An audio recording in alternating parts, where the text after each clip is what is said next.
CBS Sports welcomes you to the following presentation of the National Football League.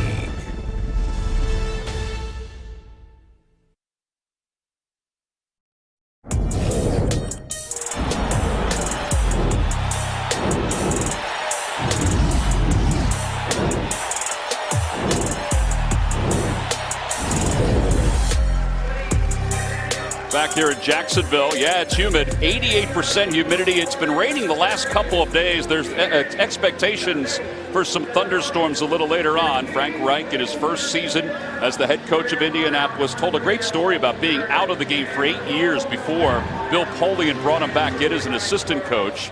And Doug Marrone, whose team had such high expectations, you all know the story.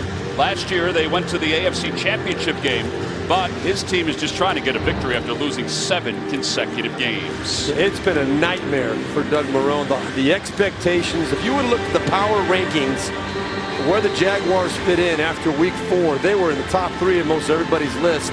Now, I mean, they're just trying to keep their heads above water and get themselves back into being taken seriously. They just want to win a ball game, and they'll start right now with Green back deep to receive the kickoff. We're underway here in Jacksonville. So here's Cody Kessler, who at the end of our conversation on Friday, you asked him about being 0-8 and getting his first win. And it's weighing heavy on his mind to get his first victory for the Jags. Well, you know it is. He's got the perfect record, perfectly 0 wins in his career. But now, listen, that was not, you got to consider the whole body of work. He was in Cleveland. Nobody won any games in Cleveland over the last couple of years, except there was 1 game. So it's misleading in a lot of ways. TJ Yeldon starts in the backfield for the Jags, and Kessler will throw on first down. Yeldon is a primary receiver, not only for Kessler, but also for Bortles, and he makes the catch and gains 1 before Kenny Moore took him down. We will see a lot of Yeldon and Hyde today in the backfield, in there for Leonard Fournette, who's suspended. The left tackle position has been a huge topic of conversation for the Jags. Today it's Eric Flowers, the former Giant, who is starting at left tackle. On second down, off the play fake. Kessler to throw. He's under pressure, dumps the screen off, and Magnus Hunt tries to wrap up Yeldon, but Yeldon's got a first down. Darius Leonard and Anthony Walker make the tackle for the Colts after a gain of 11 yards. A nice call by Scott Milanovic here, going with the screen pass. You get a nice, easy completion. Looks like some pressure's coming on Cody Kessler, but does a nice job of finding a way to get the ball to TJ Yeldon with some blockers out front. It's a completion, gets his confidence up, and moves the chains for this Jaguars offense. Yeah, Scott Milanovic said that the meetings went well this week. He said, listen, I'm not going to change a whole lot, but Cody Kessler did say that he wants to get the ball downfield. They go to Yeldon again, and Yeldon, or excuse me, Hyde, gets up to the 42-yard line. The ball is loose. The Colts say they have it. I believe the officials blew it dead. It looked to me like forward progress had stopped there. Colts want the challenge flag to be thrown at Frank Reich. Darius Leonard is animated. Yeah. It sounded like the whistle had blown and Hyde was down, but the ball definitely came out. Oh, yeah, it was definitely punched out. There's no doubt about that. Nico Autry is the one who punched it out. The ruling on the field, it was a fumble recovered by Indianapolis. First down. And it was Anthony Walker who recovered it.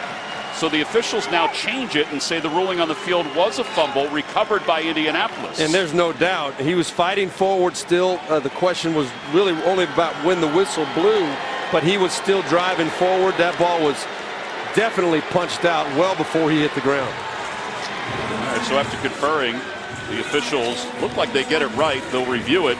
Alex Kemp is the referee today.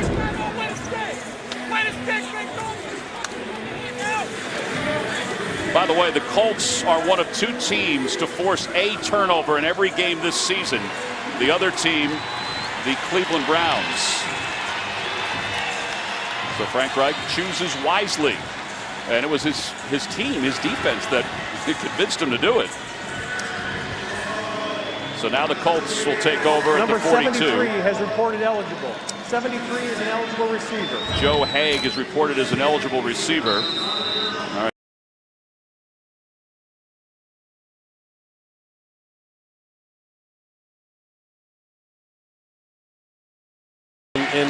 Frank Reich go after the jugular, go down the field with the big play opportunity here coming out the gates. That was Hewitt in motion, the tight ends. And the handoff goes to Mack. So no gain on the play. Marcel Darius, Calais Campbell make the tackle. All right, Andrew Luck, we met with him so much before yesterday, but I thought yesterday was as optimistic as I have heard him in years. The degree with which he spoke freely about how important that year was and how it really changed his overall mentality from a physical standpoint, from a mental standpoint, from a spiritual standpoint. He's just in such a good place right now, and I think Frank Reich has been just an absolute godsend for him. That's Haskell in motion. He'll take the handoff to the near side. Miles Jack Telvin Smith in on the tackle after a gain of 2. This Colts offensive line is without Ryan Kelly, and Doug Marrone did say that they would go after Evan Boehm, who's starting at the center position for Ryan Kelly. But it's a really good offensive line. I have so much fun watching this Colts offensive line play. You're going to see Quentin Nelson, the left guard rookie, first-round draft choice out of Notre Dame, and Mark Lewinsky, the right guard. These guys play with high intensity all the way until the whistle blows. They're running downfield, looking for people to pick off all the time. They're down at 8. Luck under pressure, throws on the run, and it's intercepted. DJ Hayden picks it off, and he's knocked out of bounds by Glowinski. So the Colts get it and then give it right back to the Jaguars. Really bad decision by Andrew Luck there. Disappointing for him to start it out that way with the great field position. We'll see if the defense can hold up when we come back.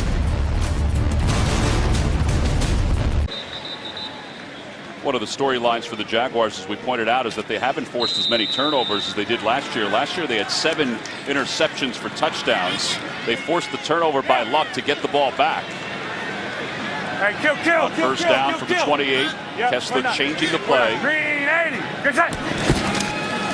And a quick drop. And the pass is deflected and incomplete. It hit 3 different hands. Anthony Walker was the last one.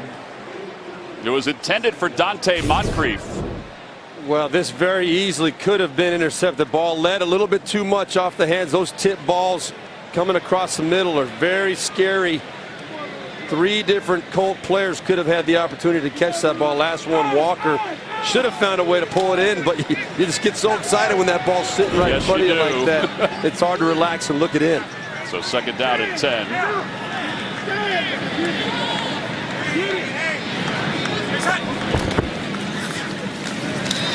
And a handoff to the 30-yard line. It's a gain of 2. It'll be third down and 8. All right, let's take a look at that interception by Andrew Luck. Well, if there's a knock on Luck, it's that once in a while he tries to force the ball. Oh, sorry about that. The route is going to be just Ebron trying to get up to the corner, but you're going to see in the flat as Andrew Luck starts to roll to the right, you're going to see underneath right here, you got Inman, who was wide open for an easy completion. Could have taken it for the first down, in my opinion. Andrew Luck's got to be smarter in that situation. Or even deeper into field goal range.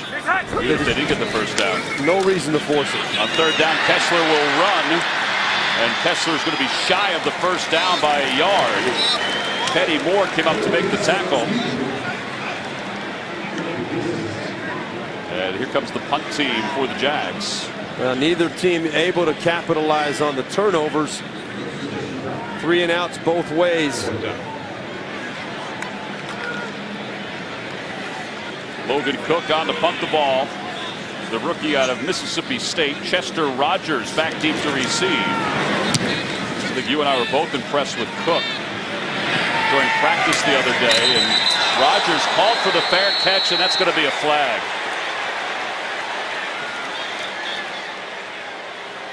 C.J. Revis came out and said it was his bad immediately, which it was. Well, there's very little doubt whose bad that was. That what a was shame. That's a 55-yard punt. They would have been inside the 10-yard line. 10 inside the 10 and an obvious fair catch. Fair catch interference. Kicking team number 38. 15-yard penalty. Indianapolis's ball, first down. Timeout. So Indianapolis getting a better field position after Rogers called for the fair catch. The Jags didn't see it. Andrew Luck says, hey, what's going on? The NFL on CBS is sponsored by the new Wendy's Bacon Maple Chicken Sandwich. Garmin. Get a Garmin smartwatch and beat yesterday. And by Verizon. The best unlimited is on Verizon, America's most awarded network. On a hot day like this, it's kind of smart to be in a pool. It's first down, and Luck will throw with an empty backfield. He's hit as he throws. Ngakoue got his hand on it, but the Colts fall on top of it. Andrew Luck does. Boy, Ngakoue is such a special athlete, and he's been moving around this defensive line. Very fortunate to get back on this ball. You see Ngakoue right here. This comes speed around the edge, and there's Costanzo just does a really poor job of running him by Luck. Defense number 38, 5-yard penalty, automatic first down. Oh, wow. Very fortunate. C.J. Rivas, who just had the penalty on the fair catch, gets called for a holding penalty. Please reset the clock to 10:27, please. Those are two really, really bad penalties on Rivas. And think about last week's game against Buffalo. Thank you. How many penalties there were. That was actually on 39. That's Deshaun Gibson out there in the field. Number 73 is an eligible receiver. Rivas is on the field. Right here is the play. Not sure what says Deshaun Gibson. Oh, yeah, you had Ebron. That's a good call, Steve. So they said 38, but it was 39. Yeah, Rivas is on the sidelines and enjoying a little sip of water. So first down from the 28-yard line. Hewitt's in as the tight ends. Off the play fake, Luck looking to throw. Plenty of time. Throws left. Pass is incomplete, but he'll forget it. He's got it close to the 45-yard line. They're going to say that was a reception. Wow. Gain of 17. That didn't look like a reception. We'll try and get a closer look at it. You're going to see a lot of that matchup today. T.Y. Hilton against Jalen Ramsey. There was some question. That ball's not that's not a catch. Well, the challenge flag has been thrown by Doug Marrone. That didn't look like a catch from up here, and there's no way that's going to hold up. Jacksonville is challenging the ruling on the field of a complete pass. All right, so they'll take a peek at that. It's our second challenge of the first quarter. We'll be back right after this. Well, it was a pretty quick review, and they've decided that T.Y. Hilton did not have control of this throw. Yeah, clearly, the ball hits the ground. He never had control of it. So it moves back to the 28-yard line. Marlon Mack in the backfield. 10:02 to play in the first quarter. It's been somewhat of a choppy first 5 minutes. And Luck hands it off to Mack, who slips through up to the 35-yard line. Ngakoue makes the tackle. Well, this Jaguars defense, which is led in the secondary by Jalen Ramsey, we weren't sure if Ramsey would play today. He hadn't practiced much this week. He's been bothered by a knee injury, but he is active. But they are starting Ronnie Harrison instead of Barry Church at the safety position. Yeah, they felt that they had to get the rookie third-round draft choice out of Alabama, Ronnie Harrison, on the field. He makes a lot of things happen, and that was no knock on Barry Church, but Barry Church getting up in years, and Harrison, they just had to find a way to get him on the field. Third down and 3. Himes in the game in the backfield. Luck to throw. Has Himes. And Telvin Smith in on the coverage, but Himes looks like he's got enough for a first down. It looks like he barely got that. Hey, let's go back real quick to that challenge, though. And a lot of people may not even be aware, but that actually hurts the Jaguars. But when they had to burn a challenge, even though they got it right, you're only allowed 2 challenges unless you get both of them right. Correct. Receiver. 73 is eligible. Then you get the extra challenge. But if you have to burn them on a play like that, even if you got it right, it still is one of your 3 maximum challenges in a game. Off the play fake. Luck looking to throw. Underneath, he throws to Mack, who's out of bounds at the 45, a gain of 6. DJ Hayden makes the tackle. All right, Steve, so from an Andrew Luck standpoint, it's not all short passes and getting rid of it quickly. It's just making better decisions, and he's getting more of the playbook as the year goes on. He is, and they're getting better and better. He and Frank Reich are getting more and more on the same page.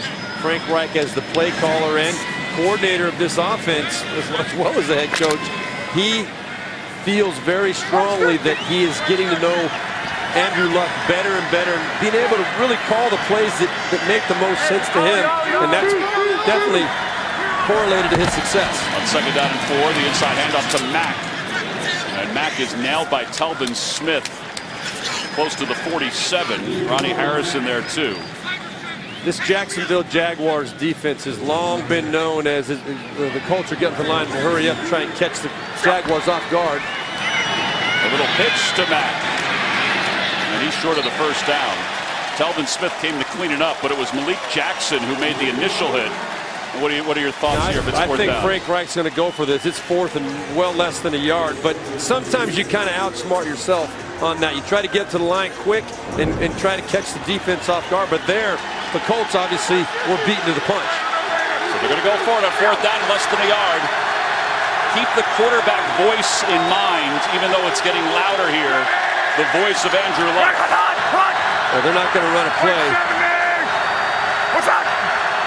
We talked to Calais Campbell about this. He said you really got to be patient with Andrew Luck. I think what this was, they let the clock run out. This was a sign of respect from Frank Reich to this Jacksonville Jaguars defense. They are very physical. The numbers can be misleading. This is definitely one of the best defenses in the NFL, especially up front. And Jacksonville did not, or the Colts did take a timeout before they took the penalty there. And you know, as a quarterback, how important the quarterback voice is. We asked Calais Campbell about that, and Campbell has a really deep, raspy voice too. But he understood that Andrew Luck has that voice where he changes the cadence up and down. So a young guy sometimes will jump. Yeah, it's called the hard count, and it's kind of a lost art these days in the age of shotgun and all that other kind of stuff. But Andrew Luck is a guy that does still implement it. It's an advantage to the offense, but very good discipline there by the Jaguars defense. D.D. Westbrook is back deep to receive for the Jags. Here's Sanchez, the second-year pro out of Hawaii. And a fair catch called by Westbrook. 6:57 to play here in the first quarter. Cody Kessler going back to work, looking for that helmet. The NFL on CBS is sponsored by Taco Bell's Rolled Chicken Tacos and by Walt Disney World Resort.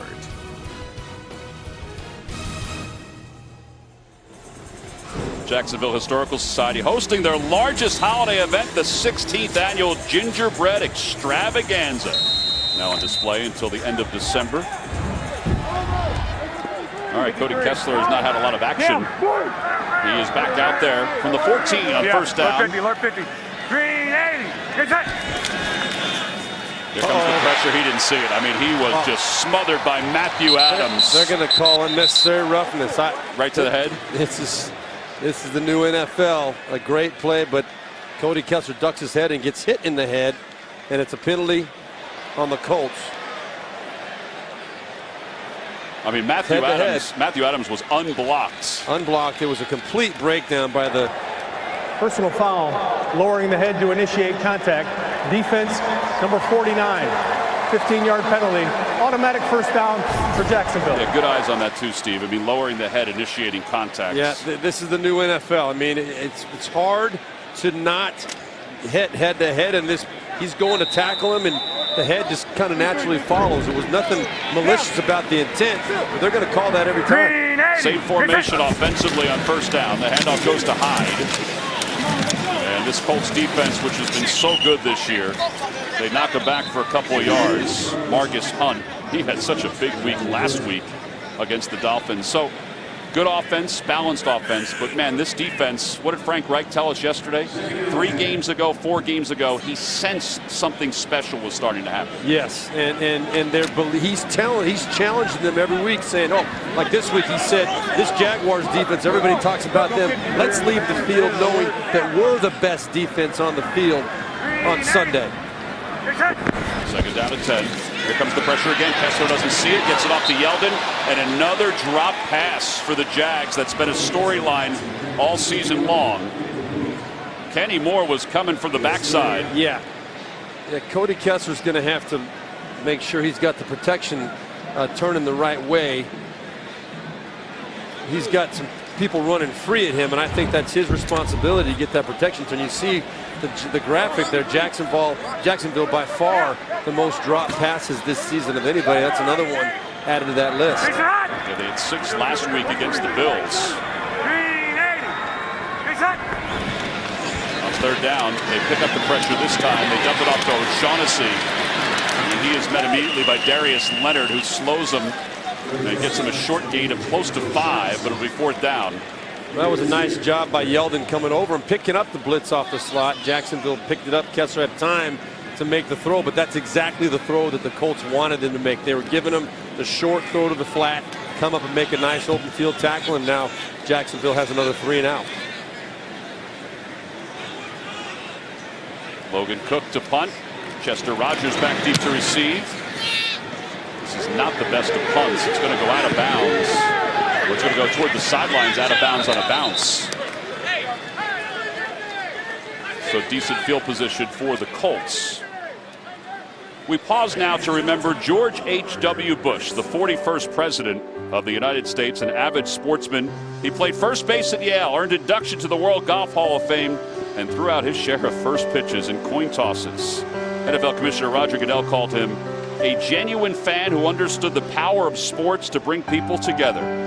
We, of course, send our condolences to his family. One of my favorite quotes from the elder George Bush: "I do not mistrust the future. I do not fear what is ahead, for our problems are large, but our heart is even larger." What a good man. Cannot be questioned. Luck to throw on first down.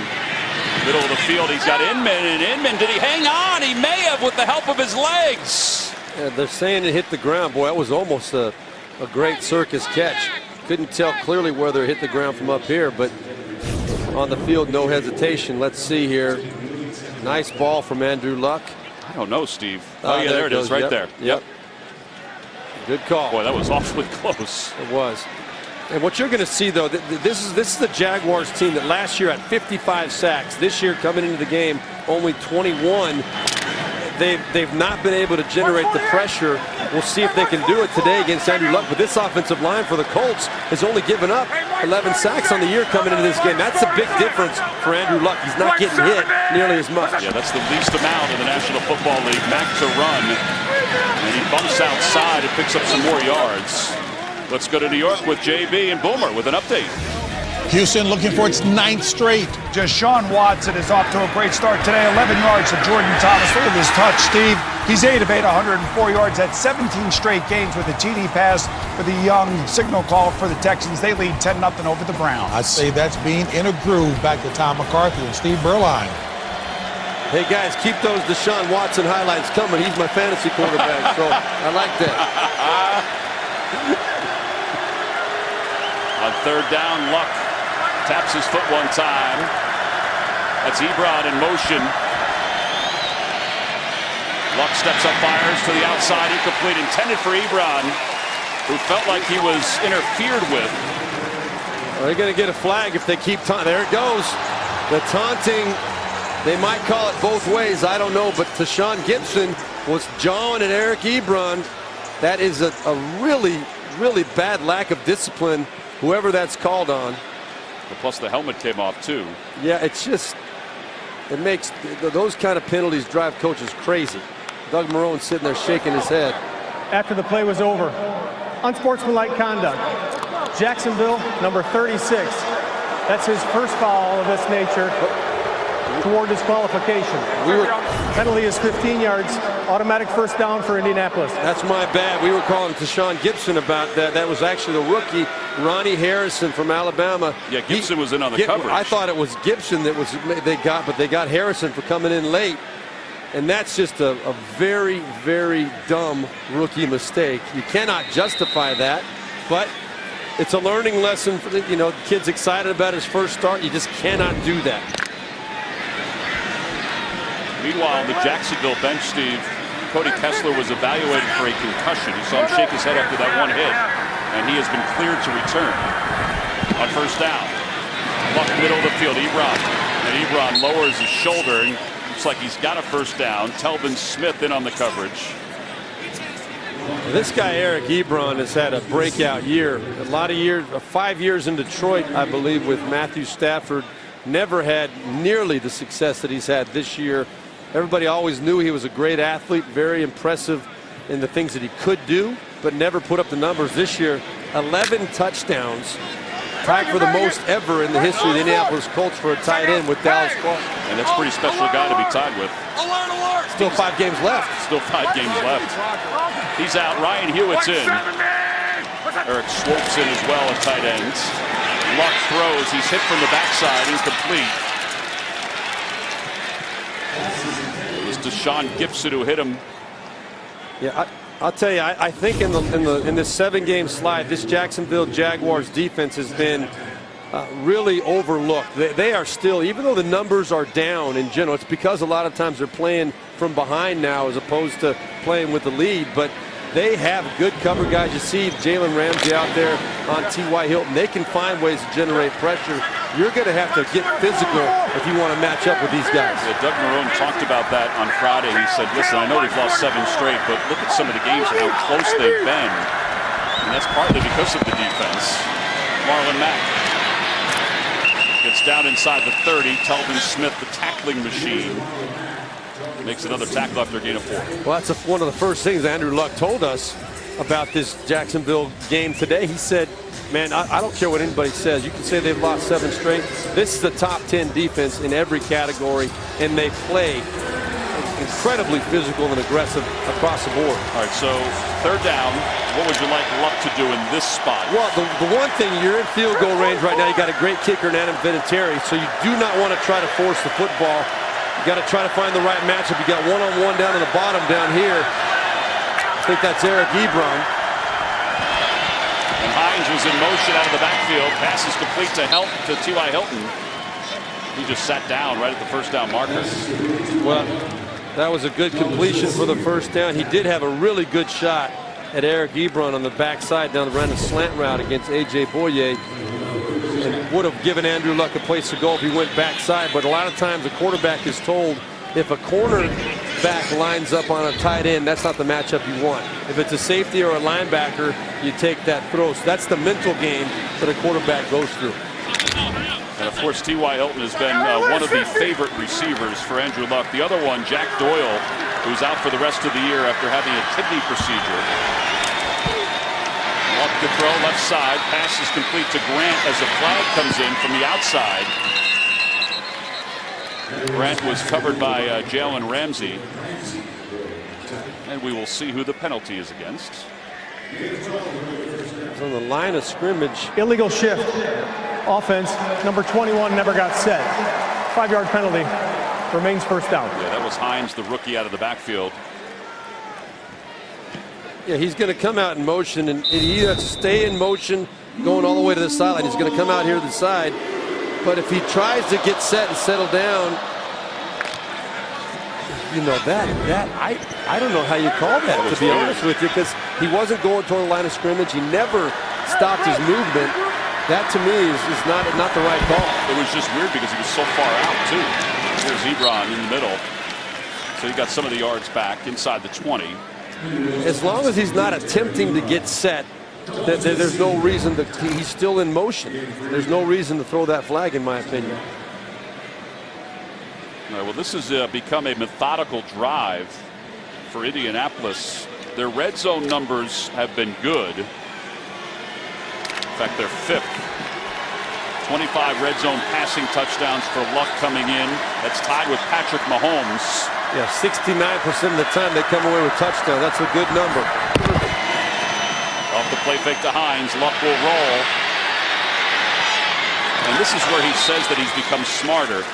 You know, he rolled and was running, but was behind the line of scrimmage and just dumped it off. He didn't take the hit. Yeah, and that's one of the huge things that Frank Reich has tried to pound into Andrew Luck's head. And Andrew knows now the value that he has this team is by being on the field. It doesn't help the team if he takes the unnecessary hits and is not playing. You can see 2018, he's getting hit half as much as he had in his previous years to his career.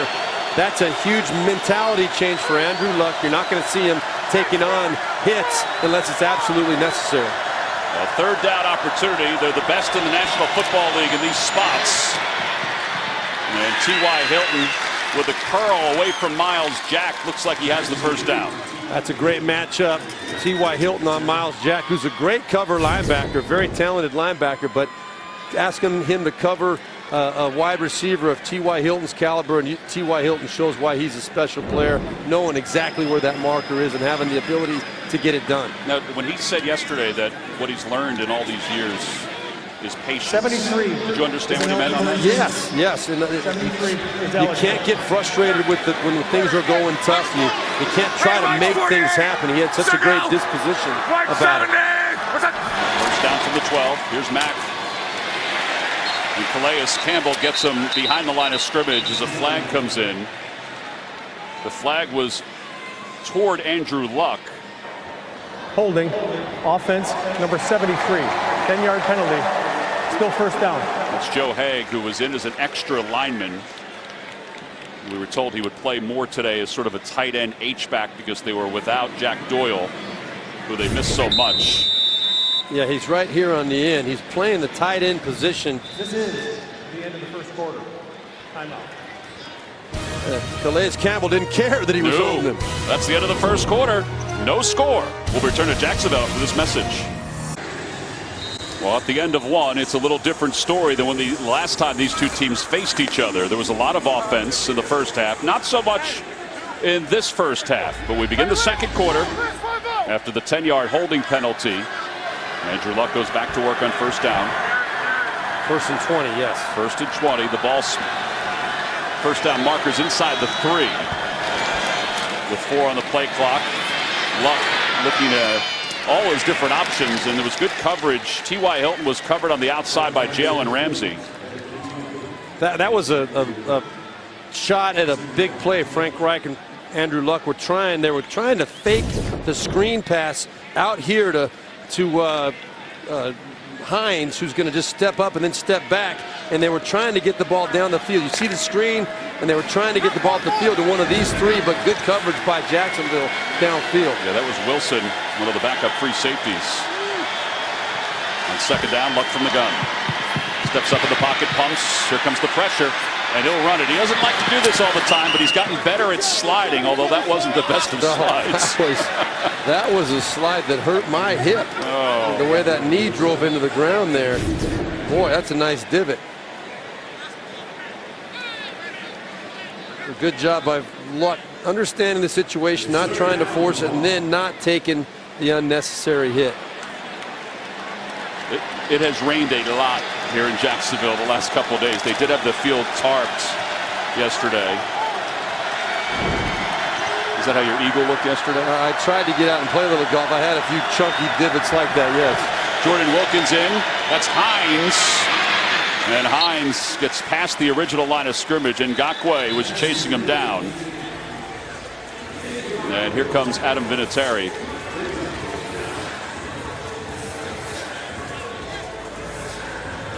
So a field goal attempt for the Colts from the 45-year-olds. Boy, he's got a little more salt and pepper in that mustache in there. I didn't realize, yeah. Yeah, from this year to, let's say, last year when we met with him, he definitely has let it go a little bit. Yeah, I've not seen that facial hair on him before. It definitely shows his experience.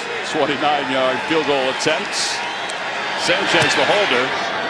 And Vinatieri connects. There is a flag down. And Jacksonville, for the moment, has given up a 3-0 lead to the Colts.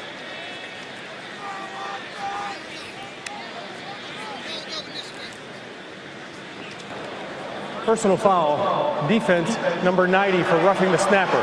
Half the distance to the goal line, automatic first down, Indianapolis. That is amazing. These penalties that the Jags have had the last couple weeks, even today, it hasn't hurt them until now. But Brian, the rookie, another rookie, you can't touch the center. So right here, he wasn't lined up over the center, which is part of the rule, but you just cannot. Oh man, it's a different game today. It's a different game. It really is, and by rule, that is a penalty. You can't go slamming into the snapper. Well, 17 personal foul penalties for the Jags, the most in the NFL. Indianapolis going with a 2 tight end set. That's Ebron in motion. Luck is able to avoid Ngakoue, and he's just throwing it away.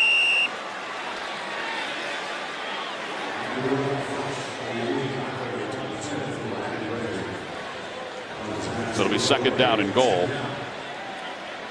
So this is a 14-play drive, which is included.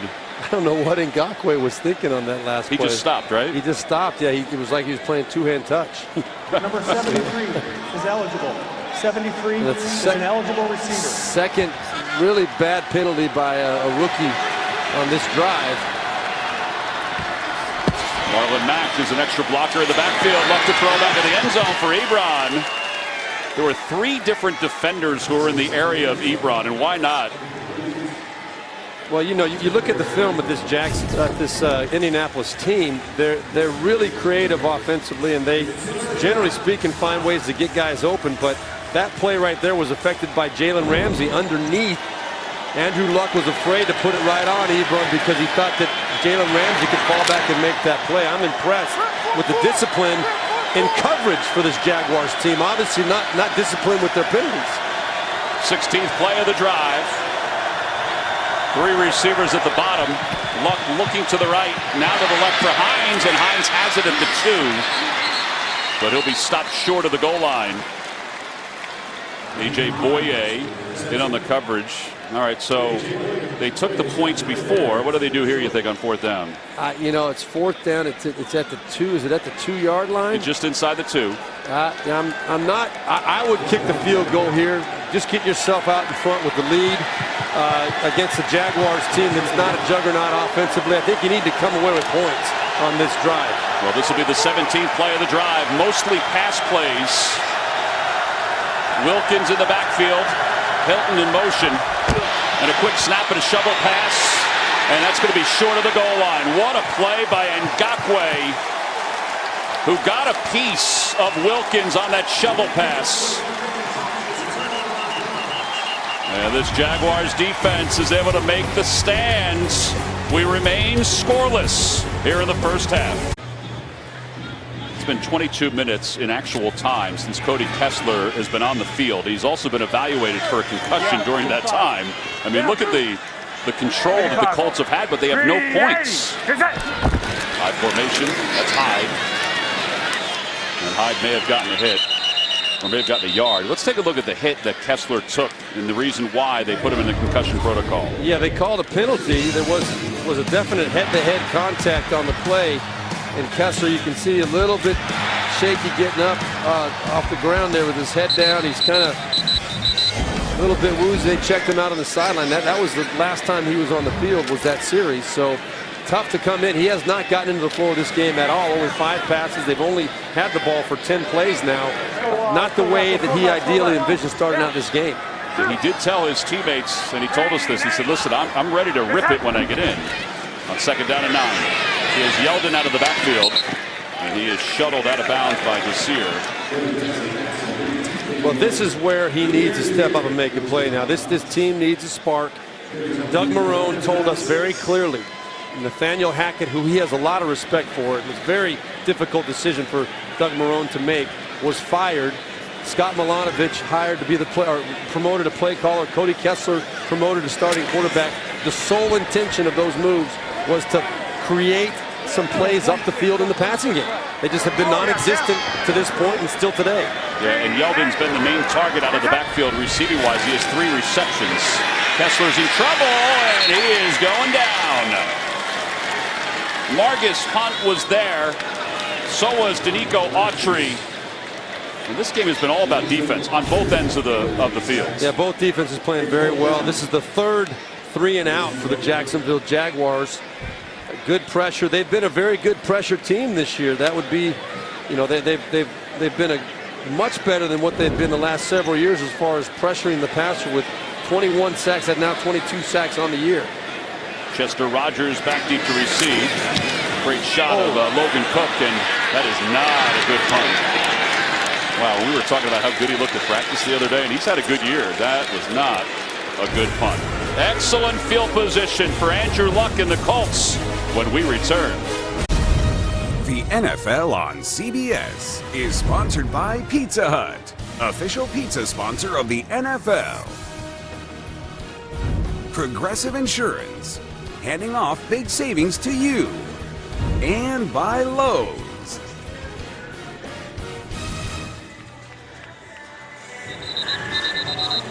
Have to say, that is dedication on a hot, humid day like it is right now in Jacksonville. Humidity about 88%. That paint's going to peel a little bit, I would think. Here come the Colts. The Colts have dominated time of possession and plays, but no points. Luck to throw on first down. Underneath, pass is complete to Inman. At a gain of 8 yards. A.J. Boye in on the coverage. Tonight on CBS, country sensation Garth Brooks will rock the house that Burline built. It's the first live concert ever held at legendary Notre Dame Stadium. Don't miss Garth live at Notre Dame tonight after 60 minutes, only CBS. It said the house that Rockney built, but I wasn't going for that. Well, it's just one of many houses that I've built, so to speak. This is another one. I was the first quarterback for the Jaguars. It lasted a full 2.5 quarters. Say what, about 40 minutes of game action? A little more than 40, but not much. Second down. Luck off the play fake. Inman again the target. Broken up. It was Jared Wilson who was in on the coverage. Actually, it was DJ Hayden in on the coverage. Yeah, I tell you, this Jaguars defense is not giving an inch. I mean, they are not showing any fear of this Indianapolis Colt offense whatsoever. Another good pressure. I mean, good, clean pressure. Back in the day, Darius would have driven him into the ground. He would have. But they're learning now you just can't do that anymore. So third down at 2.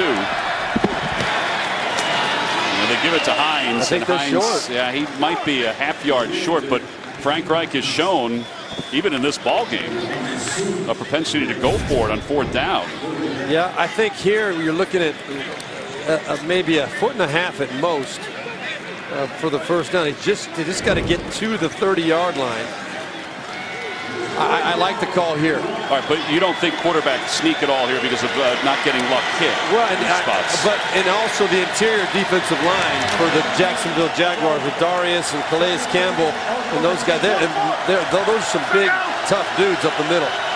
Mack in the backfield.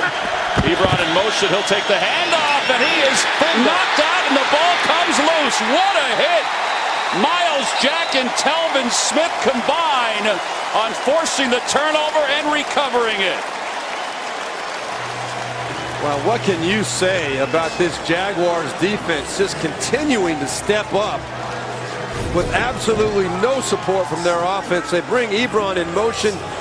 You know, again, I think that's a sign of respect that Frank Reich has for this Jaguars defense. If you're giving the ball to a tight end to run outside on fourth down and 1 foot,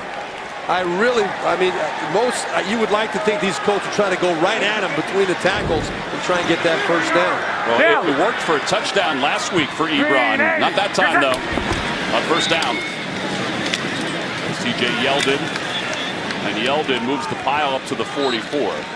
And a reminder, as everybody knows, here in Jacksonville, the Jags are playing without Leonard Fournette, and Fournette will continue to be a story even after this game because he was one of the captains voted on by his teammates. And Doug Marrone told us on Friday, he said, listen, he has to realize that's not how captains act, and it'll be up to his teammates as to whether he'll continue to be a captain. Yeah, left the bench to come into a fight, and that's an automatic suspension. Not a good decision, obviously, and he's now paying the price. TJ Yeldon again on 2nd and 6. And what does the Jaguars miss without Fournette? Well, look what he did the last 2 games. I mean, and last week he missed the whole fourth quarter. He is, without a doubt, one of the top 3 young running backs in the league. He's missed a lot of games already. He's missed 7 games this year for this team now, counting this game. And that is absolutely unacceptable. The injury, you can't help that. You got to get him healthy. But when you make a decision like that, you hurt your whole football team, and there's no justification. O'Shaughnessy in motion. They're down in 3. Kessler lofts it to the near side for Cole, and he can't hang on, and a flag comes in. Desir was in on the coverage. You know, Did he hold him on the lead? Unless they call holding, I didn't see any Pass contact interference. down the field. Defense, number 35. Ball is placed at the spot of foul. Automatic first down for Jacksonville. The only thing is, Pierre Desir did not say anything. Well, I mean, what's the penalty? He's going. You know what it was? He didn't turn back to You're play right. the ball. That was in the That's right. NFL. You have to make an effort to turn back and play the ball. That was more face guarding, which would be considered pass interference. So they move it to the spot of the penalty. 53. Hey, alert 26. Alert 26. Green 80. Here's that. Kessler with a little pump. Now lofting it near sideline for Westbrook. It's tipped and out of bounds. Kenny Moore was in on the coverage. There was not a lot of space along the sidelines. Now, I'm not impressed at all with the route that D.D. Westbrook run. He's a good young receiver in D.D. Westbrook, but this is one of the things. Why it's a little double move. He just kind of makes up his mind that, you know, I didn't get him. I'm not getting it. It wasn't the kind of effort that you want to see out of your wide receiver on the outside, trying to stretch that field a little bit and then let the ball stop you and make the back shoulder throw. Quick injury update there. Sky Moore, one of the backup middle linebackers, out with a knee injury, questionable to return. Hyde through the middle, down to the 35, a gain of 3.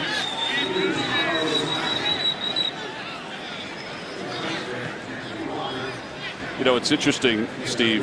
Scott Milanovic, the first 15 plays, Cody Kessler said, we're going to be scripted, which is kind of normal. But after that, you know, he's going to assess what's going to happen and then go from there. Do you think he'll open it up at all? Well, I don't know if we're through the first 15 plays yet. That's we're almost at halftime. We're close. We're right around that number. But they do need to open it up and try to start making some plays. They got a little flinch now. They're going to now have a 3rd and 12. Ball start. Offense, number 60. 5-yard penalty. Remains 3rd down. Yeah, A.J. Cann, part of this offensive line. They've gone through 6 different starting lineups with this offensive line. 4 different left tackles. And that's now 46 yards of penalties for the Jags. They only have 37 yards. And not this good time for penalties, but the timing of these penalties has been very, very poor. So now 3rd down, middle of the field, Dante Moncrief. And Moncrief has a first down and more inside the 25. Kenny Moore made the tackle.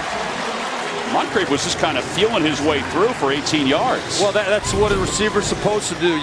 You're coming across the field. It's not man-to-man coverage. You try to choke it down and settle it in the soft spot of the zone. Kessler read it properly, got him a nice catchable ball, and the rest of his history. Moncrief did a great job of catching that ball, getting up the field for the first down. First reception today for a wide receiver for the Jags, with under 6 minutes to play in the first half.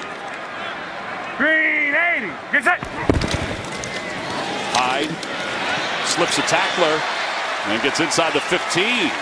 It's a gain of nearly 9 yards. Sometimes it just takes one play, like that last play to Moncrief, a big 3rd down conversion to pump some life into your team. All of a sudden, guys say, okay, we needed that. Now we're in the red zone. We got a chance to get going here. You start puffing that chest out a little bit, and it makes a big difference. It's a mental thing as much as anything else. And for Kessler, we talked to him about, you know, where he's gotten better. And he said the game is slowing down for me after going 0-8 with Cleveland. And I guess that's the natural ascension for any kind of player. Hyde trying to get to the edge.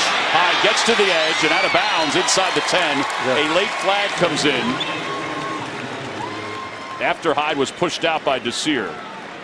That to me looks like it might be a holding call.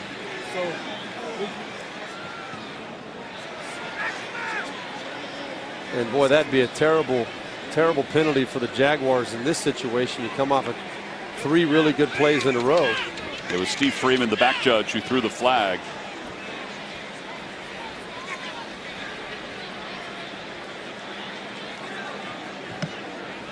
This Jaguars team very average in the red zone, 24th in the league, only scoring touchdowns 52% of the time. It's because of things like this. They're moving it back. Offense, number 69, 10-yard penalty, 2nd down. I mean, just think about that 1st and goal from the 1 last week against Buffalo. That's right. After the Fournette fight. The center called for the penalty. Yeah, Tyler Shatley right here. Let's see what he did. He's trying to get up to the next level. Oh my goodness. Was it Walker that he held? Is that what their thought is? I couldn't tell you. On second down, Kessler. Kessler, pressure coming, so he runs. Gets to the 15. He's about 3 yards shy of a first down. All he did was reach out to Walker. I don't even know if he got a piece of it. It definitely looked like that was all it was. I mean, they were double teaming the nose tackle, and he was trying to get up to the linebacker. Maybe they felt that he was restricting the nose tackle a little too much. I don't know. All right, so 3rd and 3. You got Yeldon in the backfield, so that's his safety valve from a passing standpoint, right? Right. Keelan Cole is stretched to the outside as a receiver. And there is Yeldon. And Yeldon with the second effort, he may have gotten it. He's right on it. It all depends on the spot. Autry was the first one to hit him. And that was a big hit by Autry. That was great second effort by Yeldon. They're giving it to him. Yeah, it's first down. You see the contact definitely short of the first down marker by a couple of yards. Able to spin off of Autry and made a heck of a play. Yeah, Geathers was there too. Blake Bell is the H-back in the backfields. O'Shaughnessy is on the left side of the offensive line. And a flag comes in as the play clock was winding down. Delay of game. Oh. Excuse me. Before the delay of game, timeout was called by Jacksonville. That's their first. 3:30 to play here in the first half. The first timeout used by Doug Marrone. 30-second timeout. So Scott Milinovich will chat with Kessler before sending the play back in. Coming up on the Verizon Halftime Report, join JB, Phil, Nate, Boomer, and Coach Cower for all the latest NFL scores and highlights. That's all coming up on the Verizon Halftime. Well, you know, Tom, in this situation here, most teams you could identify who a go-to guy is in the red zone.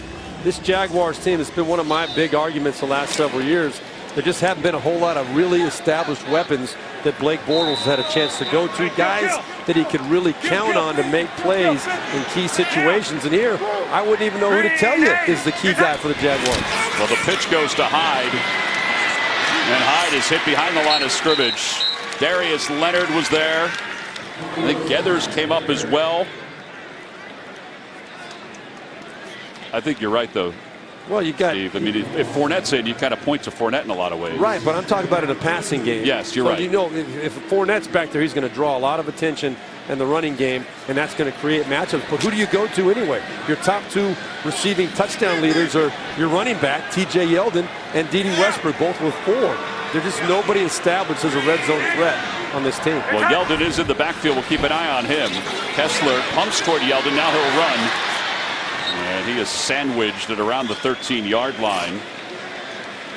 Yeah. Autry got a piece of him. And he's hurting again there. That head's down. And those I saw him take several hits like this in Cleveland. Did a few of their games in 2016. And Kessler is just one of those guys that seems to take a lot of hits like that. And they take a toll. There's Blake Bortles. Kessler said Bortles has been great this week, helping him along, understanding the plays, giving him some advice on what plays work. Kessler trying to improvise. A hold is going to be called, and Kessler will just throw it away. He may have thrown another penalty, but I think there should have been. Yeah. By the rules, that was a late hit out of bounds. Jeremy Parnell, by the way, is going to be called for the holding penalty for the Jags, number 78. Holding. Offense, number 78. That penalty's declined. 4th down. The oldest player on the Jags roster. And so they're going to decline the penalty. So it'll be 4th down and a field goal attempt. You see Parnell right here at the bottom of the screen. As Kessler tries to get outside, he's got 2 armfuls. And that's not going to go over very well as the quarterback tries to get outside. But this just shows the futility of this Jaguars offense. There was nobody open. I think Cody Kessler could have stood stronger in that pocket there and maybe tried to wait for someone to come open, but he got flushed. Here's Lambeau. It'll be a 30-yard field goal attempt. It's good. And the Jags strike first with 2:03 to play here in the first half. Doug Marrone's team is on top, 3-0. Jags have not led in 5 of the last 7 games, so they've spent 247 minutes trailing. They lead at 3-0. Part of that is because the Colts have taken chances today. They had 4th and goal from the 1-yard line or around that they tried for to get a touchdown, and it didn't work. They're 0 for 2 on 4th down opportunities. That ball goes out of the back of the end zone. But let's give credit where credit's due. This Jaguars defense has been really good here this afternoon. They're playing their guts out. I mean, they are really playing hard. They're making plays. I'm telling you, I'm watching up here. There's only been maybe 1 or 2 plays that I think Andrew Luck could have done something differently. They've been out much more physical up front than this very physical Colts offensive line. That's what they've kind of established themselves as. But there's no doubt who's winning the line of scrimmage today. This Jaguars defense up front is playing hard. All right, so there's the difference. 29-16 in the first half last time they faced each other.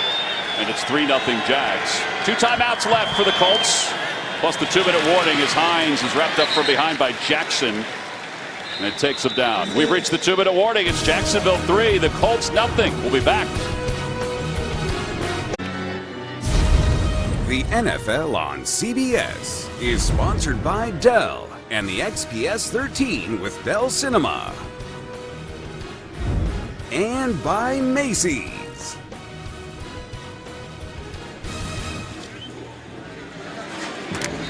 Back here at Jacksonville where it's 3-0. Jags on top of the Colts. And here are the first 4 possessions for the Colts. They certainly have moved the ball. They certainly have dominated time of possession. They've taken a couple of chances today. And on 2nd down and 10, Luck is able to dump it off to Ebron. And Ebron is knocked down by Myles Jack. I thought Calais Campbell was going to nail Andrew Luck in the backfield. Well, Calais Campbell's one of those guys, but that was a good job, Andrew Luck, being patient and allowing your playmakers to make play. DJ Hayden was just a little hurdle for Eric Ebron. 3rd down and 3. Luck to T.Y. Hilton, and Hilton is able to win the battle against Jalen Ramsey and get a 1st down, and immediately goes to the line of scrimmage because, as T.Y. told us yesterday, I don't do a whole lot of talking, so Jalen leaves me alone. That's right. Jalen Rose can't bait him into any kind of a confrontation or dialogue. Good job, Andrew Luck, standing in the pocket under pressure there, too, again. 1:15 and counting to play. Luck is hit by Ngakoue. As he's going down, he's able to get rid of it. And Ebron up to the 43-yard line. And there you see the strength of Andrew Luck to be able to make that throw and pick up 5 yards with someone drafted, draped around his legs. 2 timeouts left for the Colts. Plenty of time. Yep, under a minute to play. Underneath to Ebron. And Ebron trying to fight his way to midfield with Myles Jack. They're going to burn a timeout here. Yeah, that play took a little extra time. We'll be back in 30 seconds after this from Allstate. Thank you. Coming up on the Verizon Halftime Report, join JB, Phil, Nate Boomer, and Coach Cower for all the latest NFL scores and highlights. It's all coming up on the Verizon Halftime Report. Steve, Colts are still looking for 6 here, right? Definitely. You still got plenty of time. You can still work the middle of the field with that 1 timeout and then take a few shots at the end zone. You'd like to come away with 6, but you got to make sure you get at least 3. Hines in the backfield. And Ngakoue moved around the defensive line. Pass to the left side to Ryan Grant is tipped and nearly intercepted.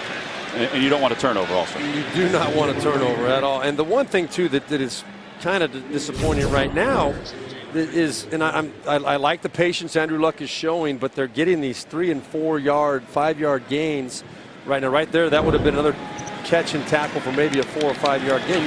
I think right now you got to work the middle of the field in that intermediate range, 15 to 20 yards, try and make a few chunks. Long this year for Vinatieri is 54 yards. His career long back in 2002, 57 yards. Play clock down to 2. Luck gets it off on 2nd down and 10. Plenty of time. Pumps a couple times. He's in trouble, and Ngakoue's chasing him down. What a first half for Ngakoue.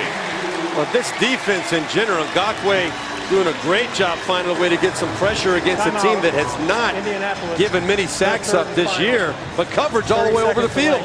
We'll be back in 30 seconds after this from Progressive.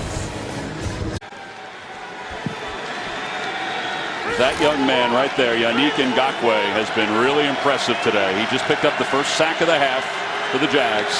It's 3rd down and 17 for Luck. And Luck underneath, passes complete to Hines, and Hines is crushed by Telvin Smith, and I think Jacksonville may have called a timeout. Yeah, make him punt it. Timeout. Jacksonville, their second. 30-second timeout. 22 seconds on the clock, please.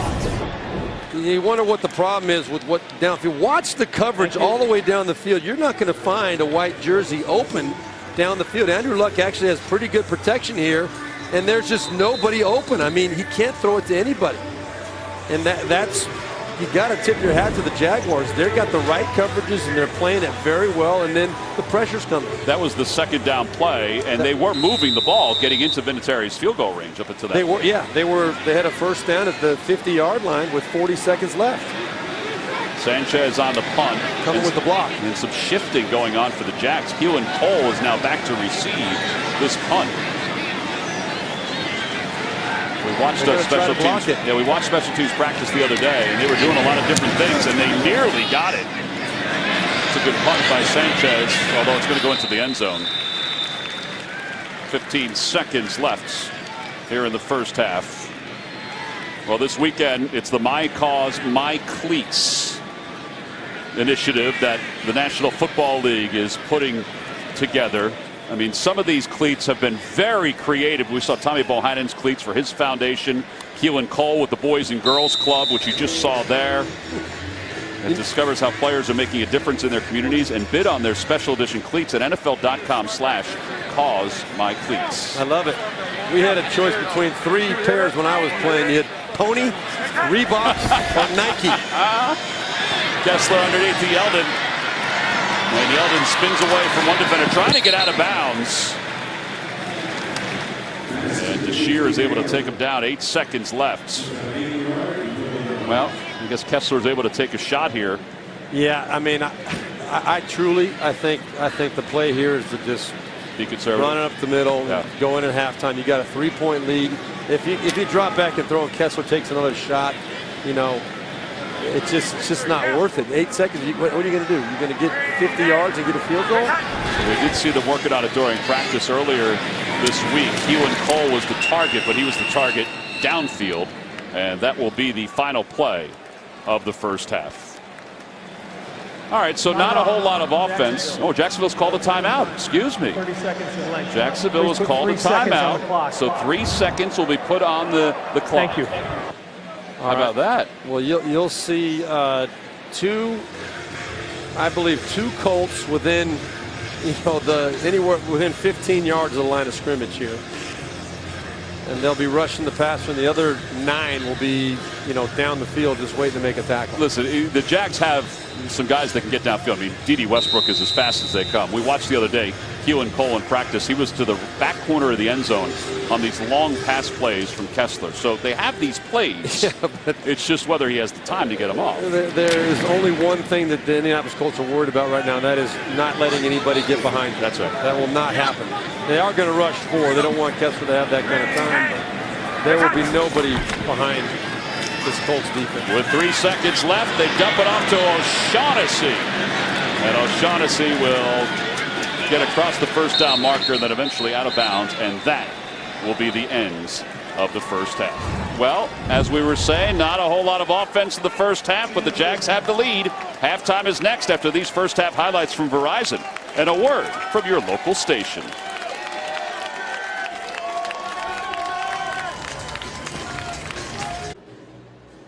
Want more stats? Hey Siri, who leads the league in sacks? Well, here in Jacksonville, it's the Jags 3 and the Colts nothing as we get set to begin the third quarter. Although it's Steve Berline, I'm Tom McCarthy.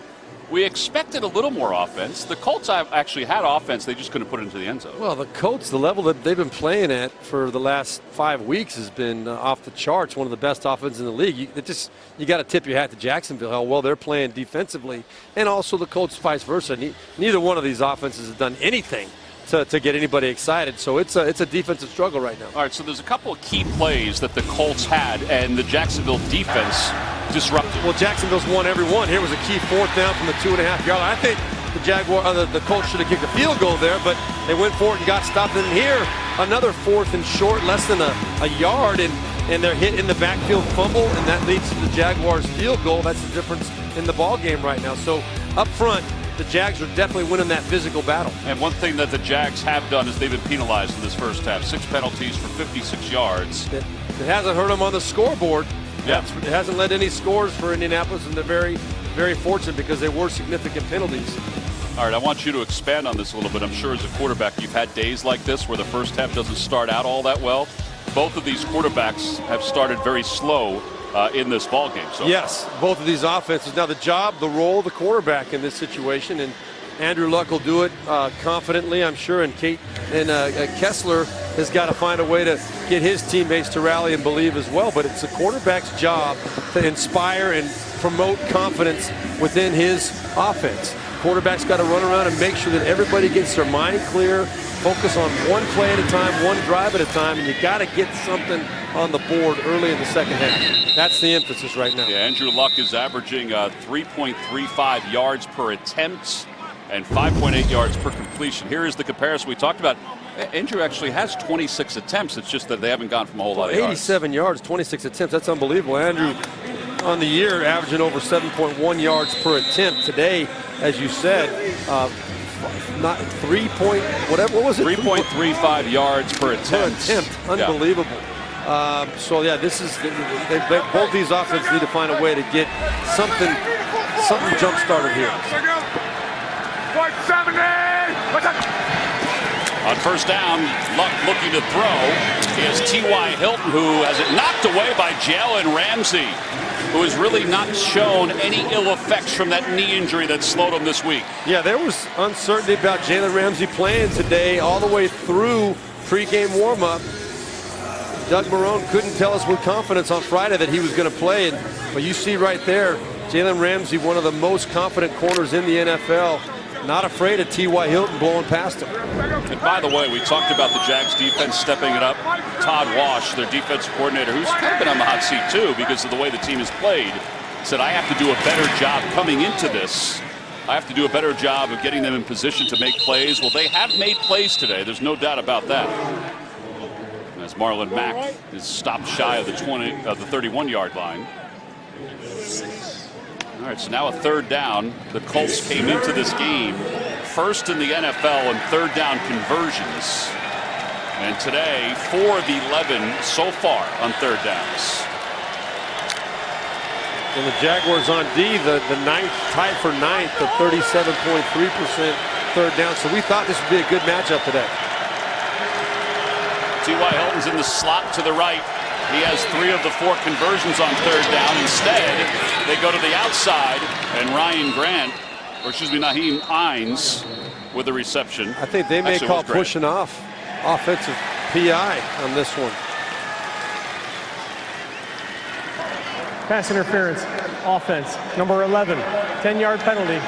Remains third down. It was Ryan Grant on the reception and the penalty. Watch right at the top of the route, his right arm, he gets in there and just creates that little separation. Once that arm is extended, even though it wasn't significant contact, once that arm gets extended, that referee is going to assume that's what created the separation, and they're going to throw that flag. So it moves the football all the way back to the 21-yard line. It's third down and 14. Hines in the backfield.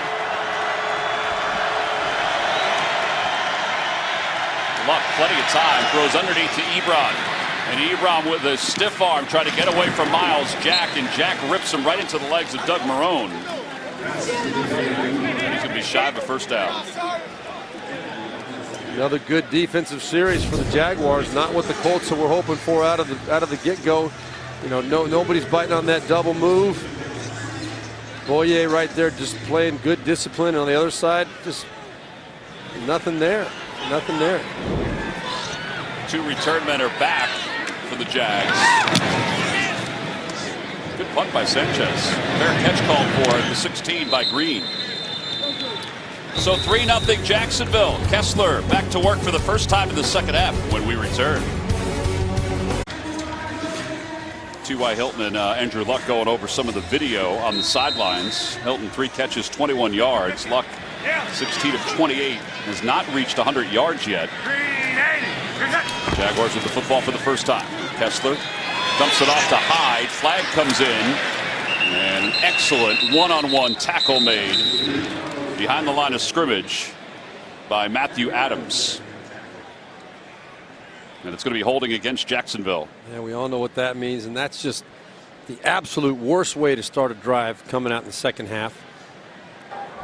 Holding, offense, number 78, half the distance of the goal line, still first. That's his second penalty. Jeremy Parnell, part of this offensive line that has had one combination after another. Yeah, right tackle, right there, just wrapping up again. Oh, That's man. the second time we've seen that wrap. That was on Jabal Sheard. Just, you can't do that. You got to keep the hands within the framework of the body. First down at 18. Kessler zips it to the right. Keelan Cole, and he's up to the 19-yard line, so he got some yards back. Well, we mentioned it during the outset that the Colts have thrust themselves right into the playoff hunt. Now, Houston's leading Cleveland 23-0 right now, so they're kind of in control of the division, but they face each other next week. But this is what Indianapolis is playing for, still with an opportunity. Yeah, it's this is here, and really Baltimore is the one that they've got their sights set on. Baltimore right now tied with Atlanta. And that's the team they got to try to run down first.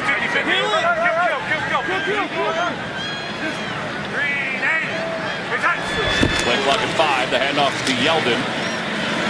They checked down on that play call on second down, and they gained maybe 3. It'll be third down. Grover Stewart, Darius Leonard, the outstanding rookie from South Carolina State, made the tackle for the Colts. Well, this is the most significant play, I believe, for the Jaguars offense today. 3rd and 5. First drive of the second half. You got a 3-point lead. You gotta inspire your defense a little bit here. Make a few first downs and try to get some points out of this drive. Yeah, because your defense is playing exceptional football here today. Kessler throws to the near side for Westbrook, and Westbrook has the first down. He was fighting with Quincy Wilson. And for Westbrook, that's his first reception of the day. Well, really nice job by Kessler here, working the pocket. Look at him step up inside and then deliver under pressure accurately outside to Westbrook. You know, we haven't seen the ball pushed up the field yet like Doug Marrone said he wanted, but right there a completion, and then Westbrook knew what he had to do to get that first down. That moves the football to the 28-yard line of Jacksonville. Kessler now 10 of 14. The throw again. Throwing long for Westbrook, and Westbrook will try to one-handed grab and can't hang on. Kenny Moore was in on the coverage. Again, I really like D.D. Westbrook, but right there, you see how many yards he ran backwards? And that shows the defensive back the ball is coming. Before you turn around and start backpedaling there, adjust your body while you're running forward, and then the last minute turn back and make that catch.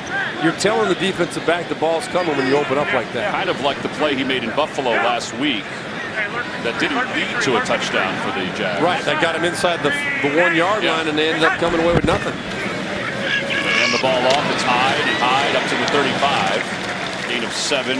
Gathers with the tackle. That was a really nice run by Carlos Hyde right there behind that left side of the Jaguars offensive line. Physical, and that's what Carlos Hyde brings to it. This is not a rookie. This is the guy that had rushed for almost 500 yards in Cleveland when they made the trade this year, week 7. So he's a football player. He knows how to play. And wanted more touches. He knew that Fournette was here, but Fournette was injured at the time, but he wanted more touches. 8 carries today, 27 yards, 27 yards. And that left side of the offensive line is Omame, the left guard, and Flowers, left tackle. Kessler tries to avoid the rush and eventually is ripped down by Nico Autry. But his teammates really helped him on that one. No doubt. And sometimes you can sense when a quarterback, his eyes drop because he's feeling the pressure. Right here on Cody Kessler, you could see the head drop a little bit. Now there was pressure obviously coming right in his face, so I'm not saying he could have done anything differently, but the quarterback has got to find a way to keep the focus down the field instead of watching that pass rush. Tyquan Lewis was the first one that was there, the rookie out of Ohio State. Logan Cook has not had a great day punting the ball, but this is a pretty good punt. Chester Rogers will begin. After a 55-yard punt, not much room. Rogers just has to go north and does to the 22. Matt Overton, long snapper, makes the tackle. The Colts defense getting in the mix with a sack here in the third. The NFL on CBS is sponsored by State Farm, here to help life go right. Subway, make it what you want. And by the Ram 1500, Motor Trend's 2019 Truck of the Year. Here in Jacksonville, it's 3-0 Jags. 9:16 to play, third quarter. Neither quarterback has reached 100 yards passing. That's Hines in motion. And the handoff to Mack. And Mack up to the 24. All right, so a lot of underneath passes from Andrew Luck today. Yeah, and when they've tried to go up the field, they have not had much success. There we saw the drop by T.Y. Hilton. Would have been a great catch. And then across, you're going to see a pattern here. These Jacksonville defensive backs are always in position and breaking on the football, making plays. They're not giving the respect to the Indianapolis Colts receivers at this point. They haven't been able to create any space. I think Andrew Luck's going to have to step up and make a couple great throws here to jumpstart this offense. Out of the gun on second down. And he's just going to throw this to the near side. It's dropped by Grant. He had it, and I think he felt Ramsey was coming on from behind, and Ramsey is, I think, nicked up on the sidelines. Again, he's battling that knee injury. He thought he was pushed by Grant. Well, that's a catch that Grant has to make. I don't care whether Jalen Ramsey is coming or not. Ramsey doesn't hit any harder than any other defensive back. When you're getting a ball thrown to you in the NFL, you're going to get hit. You got to make the catch. That was a good job by Andrew Luck to buy the time and put the ball in a place where he can make the catch. Luck directing some traffic with T.Y. Hilton. Play clock down to 3. Gets it off with 1 on the play clock. Here comes the pressure. Luck throws to the left. Has T.Y. Hilton for a first down. T.Y. kind of streaking past DJ Hayden to make that reception. I like it. The coach, if you need a playmate, you got to find your number one playmaker, and that's T.Y. Hilton. Even if it is, tight coverage right there. You saw the tight coverage by DJ Hayden, but that's a matchup that Indianapolis likes. If you don't have Jalen Ramsey locked down on T.Y. Hilton, that's a good matchup for you. Hilton's converted 4 third downs this afternoon, including that one on first down.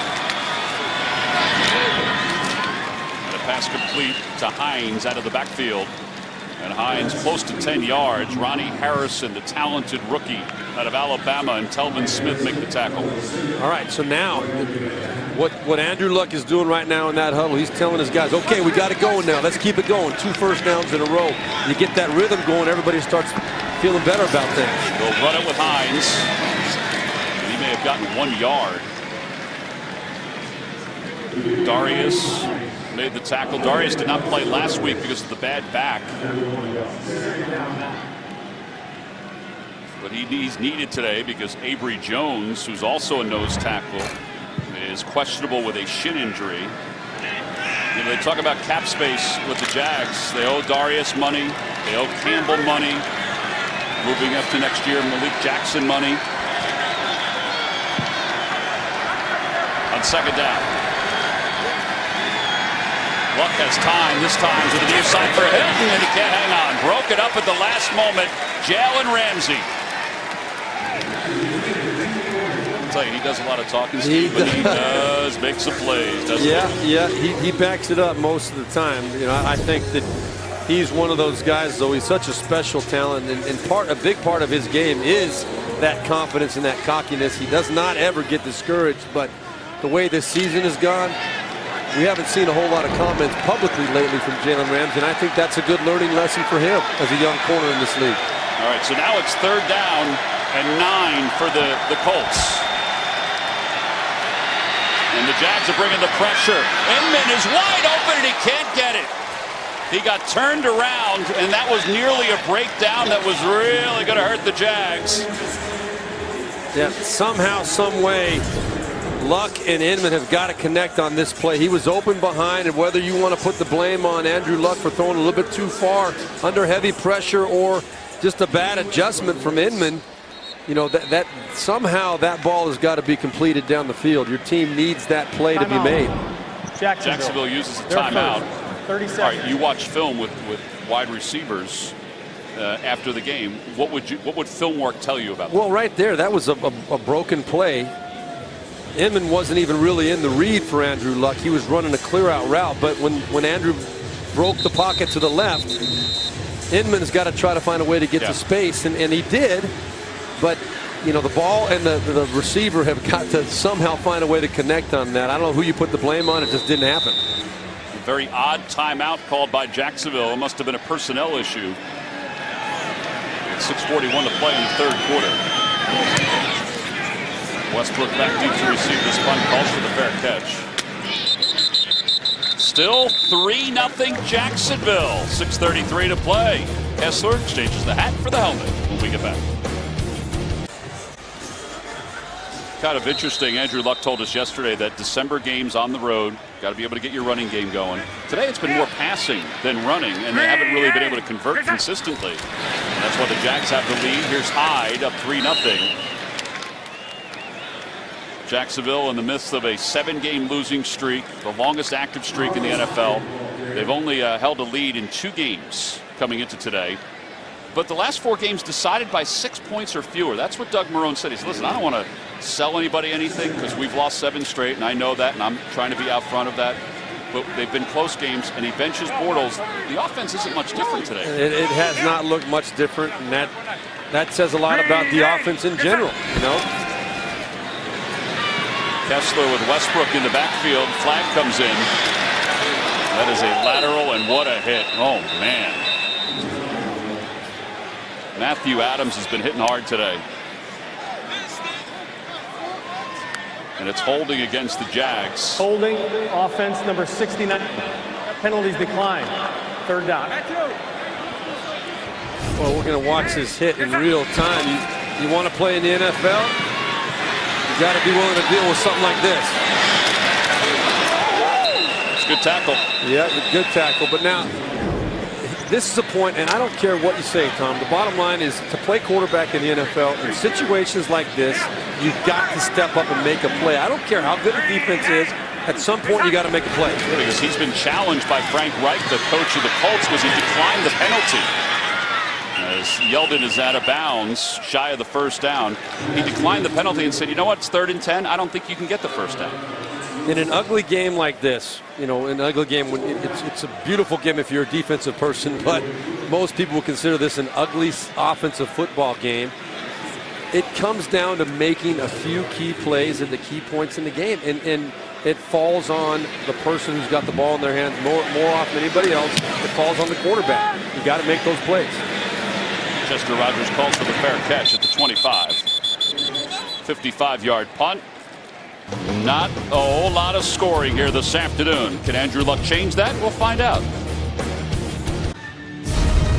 The NFL on CBS is sponsored by Starbucks. Sip a cup of magic. And by Verizon. The best unlimited is on Verizon, America's most awarded network. Number 73 has reported eligible. 73 as part of the Jaguars Salute to Service activities in the Jacksonville community, players and their spouses spent their free time this week putting together care packages for soldiers overseas with St. Michael's Soldiers. 3-0 Jacksonville, 5:07 to play third quarter. On first down, Andrew Luck off the play fake. Has plenty of time. Looking long, far side pass is complete to the far side. Zach Pascal. And he is nailed by A.J. Boye, but there is a flag sitting at the 24. It's going to come back. Holding, offense, number 67.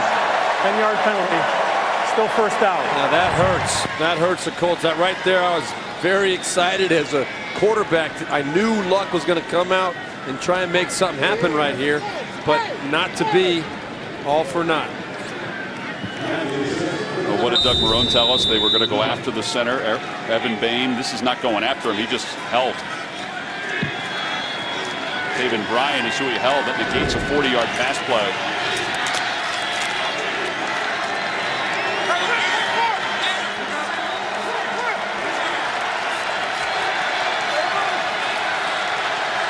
Play clock down to 3 on first down. Locke under pressure. He's hit as he throws. He does get it off to Hines. A.J. Boye makes the tackle. Well, listen, we talked about the last game. Big first half for the Colts, but then held scoreless in the second half, and now scoreless here today. So, you know, Todd Wash said if not for a few breakdowns, we would have won that ball game, but maybe he's right. Yeah, he is right, no doubt. The Jaguars seem very comfortable playing Andrew Luck in this Frank Reich offense. It's obviously been a struggle today. Second down and long. Luck is under pressure, and Calais Campbell's got him and just holds on. 7th sack of the year for Campbell, making his 70th consecutive start.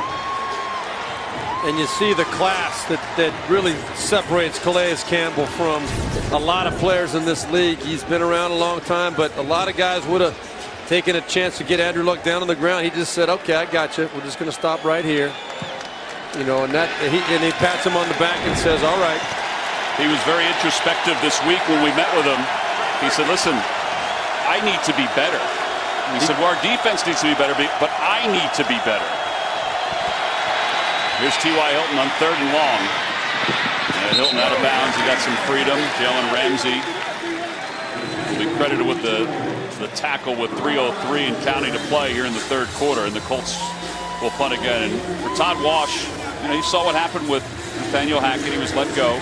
Obviously, there was a lot of thoughts on a lot of coaches' minds here in Jacksonville this week. But his team has really stepped it up today. They have. And you know, you can. No coach's job is safe in a situation like this when your team is struggling with the expectations as high as they are. But Todd Wash's defense is playing for him. There's no doubt about it. Here's Green, and Green up to the 30 and down at the 32. Time now for our Super Bowl memory. Super Bowl 27 between the Bills and the Cowboys was a memorable one for a couple of backup quarterbacks. Our own Steve Berline got into the game. So did Frank Reich. Unfortunately, Reich fumbled and Leon led. He thought he had 6. Yes, he did, and thank goodness it didn't matter. Oh, I got the ring right here, baby. What was it like to be in a game like that? I was a holder. That was more significant throughout the course of the game than getting in to mop up at the end, but it was a fantastic experience.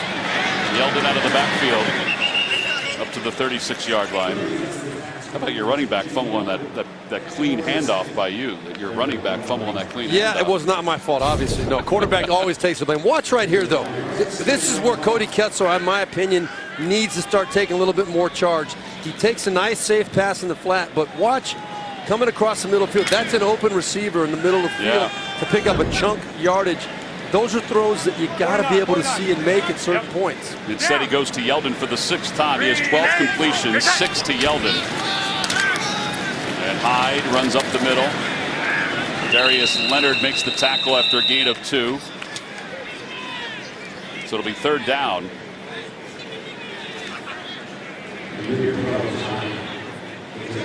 Hyde today, 10 carries, 29 yards. The two teams are not lighting it up offensively. Jags. Was that an understatement? You said that with a straight face. I was looking at you. I cannot believe you actually said that with a straight face. Total yards, not even 300 yards between the two teams. But there's still 16 minutes and 20 seconds and counting left to play in this game. On 3rd down. Kessler dumps it off. He is able to get Westbrook. And Westbrook inside Colts territory. Well, he certainly took the hit on that one, didn't he? He did. He took it right in the chops, and I give him respect for that. That was Jabal Sheard bearing down on Cody Kessler, and he found a way to get this ball out of there on time. Look at this hit, though. Bam! That, I'm telling you, that leaves a mark, and he's going to feel that in the morning. Nice job standing there tough, and Westbrook doing the rest. Gain of 23 yards for Westbrook. And a first down to the 38. Jaguars have not lived inside Colts territory that often today. Kessler, quick toss to Westbrook. That really never evolved. Javal Sheard was there to make the tackle. He read that. And that'll wind down this third quarter. That should be the final play of the third.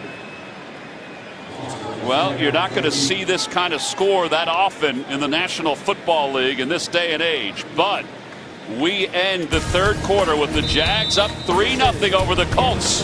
The fourth quarter is upon us. Steve, you quarterbacks have a responsibility, more responsibility than a lot of other folks, and Andrew Luck's showing that responsibility right here. I love it. He's just telling everybody, hey, we got to put together one drive. That's all it's going to take to win this ball game. Everybody focus. One drive and we'll win this ball game. I love it. Jaguars facing a second down and 14 as we begin the fourth quarter. Hyde underneath. Gathers, makes the tackle. Well, you know, the Colts have been really good in the fourth quarter. That's part of what is so good about Andrew Luck and Marlon Mack, and they're going to need to be good in the fourth quarter here. And trust me, Frank Reich preaches about that in his meetings to this team. He's saying, you know, the team that plays best in the fourth quarter wins most of these football games in the NFL. Look at the difference, what they've done so far the last 5 games. Those numbers are all really impressive, and they can draw confidence from that. Well, now it's a third down and 13 for the Jags. They have Yeldon underneath. Can he get the first down? He does get the first down.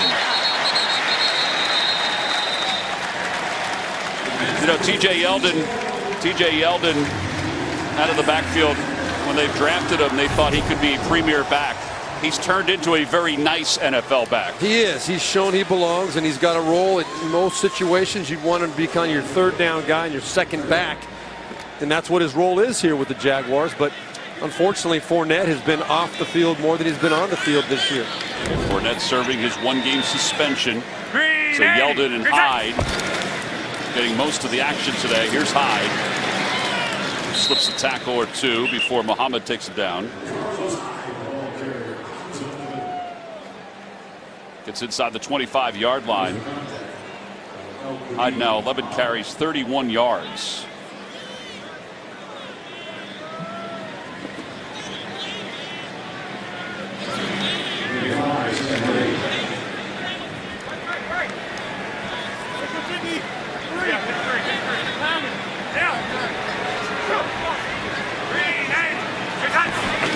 And now second down. It's Hyde again. And Hyde has what looks to be about 5 yards, 6 yards, and he's right at that first down marker. Yeah, they found something the last couple runs here going off the right side with Carlos Hyde. That was a nice job. It was just a little, you could see the back action cutting back on the backside. It was kind of a little trap. And very nice job by Hyde to run through the one-arm tackle and pick up a nice gain and give themselves a third and about a foot here. Yep. It's the length of a football, basically. By the way, Omame is moved over to the right tackle position from the right guard position. And Hyde is hit behind the line of scrimmage. Javal Sheard. He wasn't the first one, but he was the last one there to clean him up and take him down. And that hurts. You called out the change in formation. Omame moved to the right side, and they wanted to run behind him, but boy, the Colts sniffed that out and hit Hyde in the backfield for a 4-yard loss. Well, now a 37-yard field goal attempt for Josh Lambo. He had made 28 straight inside 50 before last week's game against the Bills. He's made 1 field goal today. It's a good snap, good hole. Kick is on its way, and it is good. 11:42 to play in the fourth quarter. Doug Marrone's Jags are up 6-0 over Andrew Luck and the Colts. Tom Coughlin, the Executive Vice President of Football Operations for the Jags, taking a lot of notes, Steve Berline, during the course of this game. Yeah, he's a pretty detailed guy. I know from experience, and you know, he's going to be 100% committed to figuring this thing out. They've been all extremely shocked by how this year has turned out, and the expectations are very high. Yeah, he talked even this week about, you know, accepting responsibility for everything that's gone on too. Saturday at 3 Eastern. It's a game of honor, the 119th Army-Navy game. Army is riding a 7-game winning streak and looks for its 3rd straight win over Navy. Coverage of this great tradition begins with college football today at 2:30 Eastern. I've had the pleasure of calling one Army-Navy game, and it was fantastic. I called it in Philadelphia. I called Navy games for a long time, and it's a pretty incredible experience. I've heard it's absolutely spectacular. I've never had the opportunity, but boy, I'd love to be a part of it at some point. Pass to Hines on 1st down, and Hines makes a few men miss and gets above the 35 to the 36-yard line.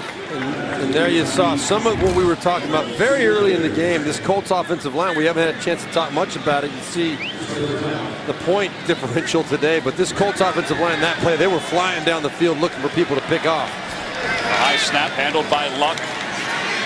Finds Hines again on the near side, and he is stood up by A.J. Boye. It's a short gain of 2 yards. You mentioned that line. Zach Kiefer in the Indy Star had a really cool story this week where he talked to Dave DeGuglielmo, yes, the offensive line coach. Let's call him Gooch.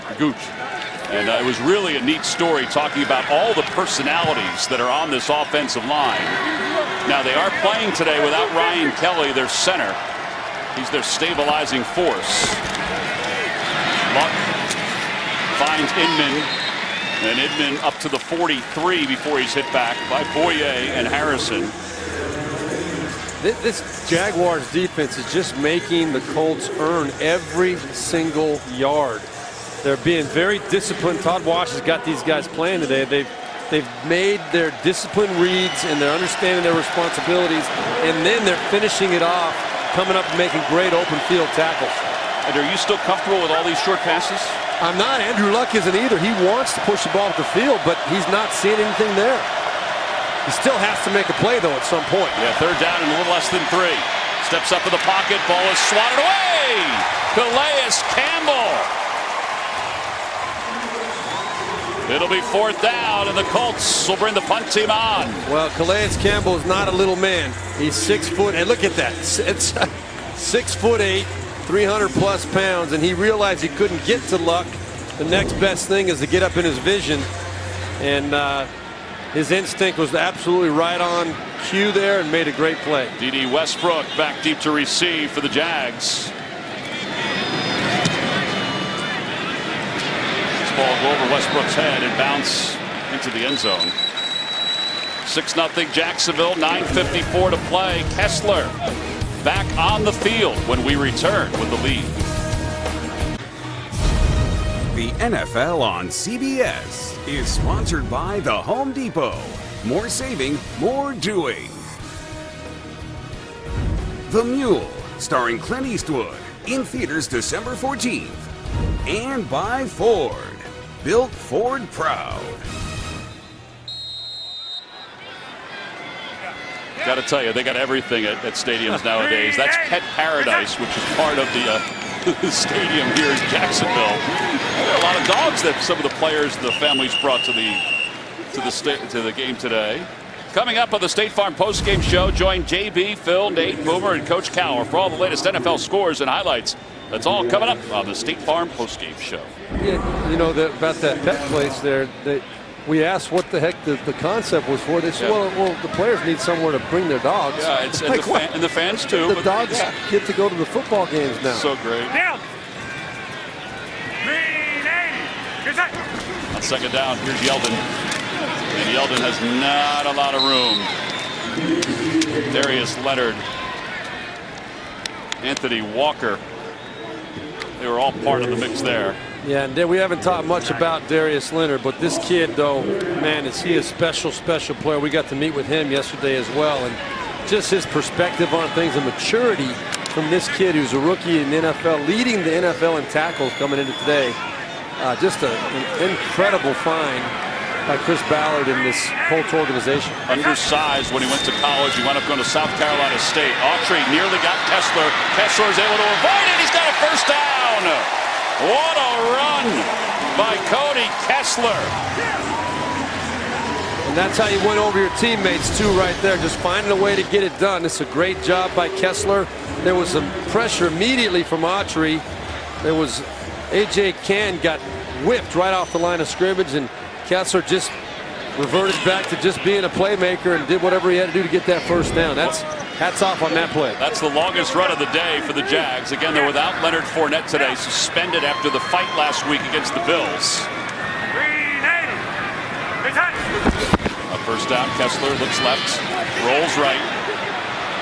Nothing there. He's going to throw it away. Come on, Cody. Yeah. Come on, Cody.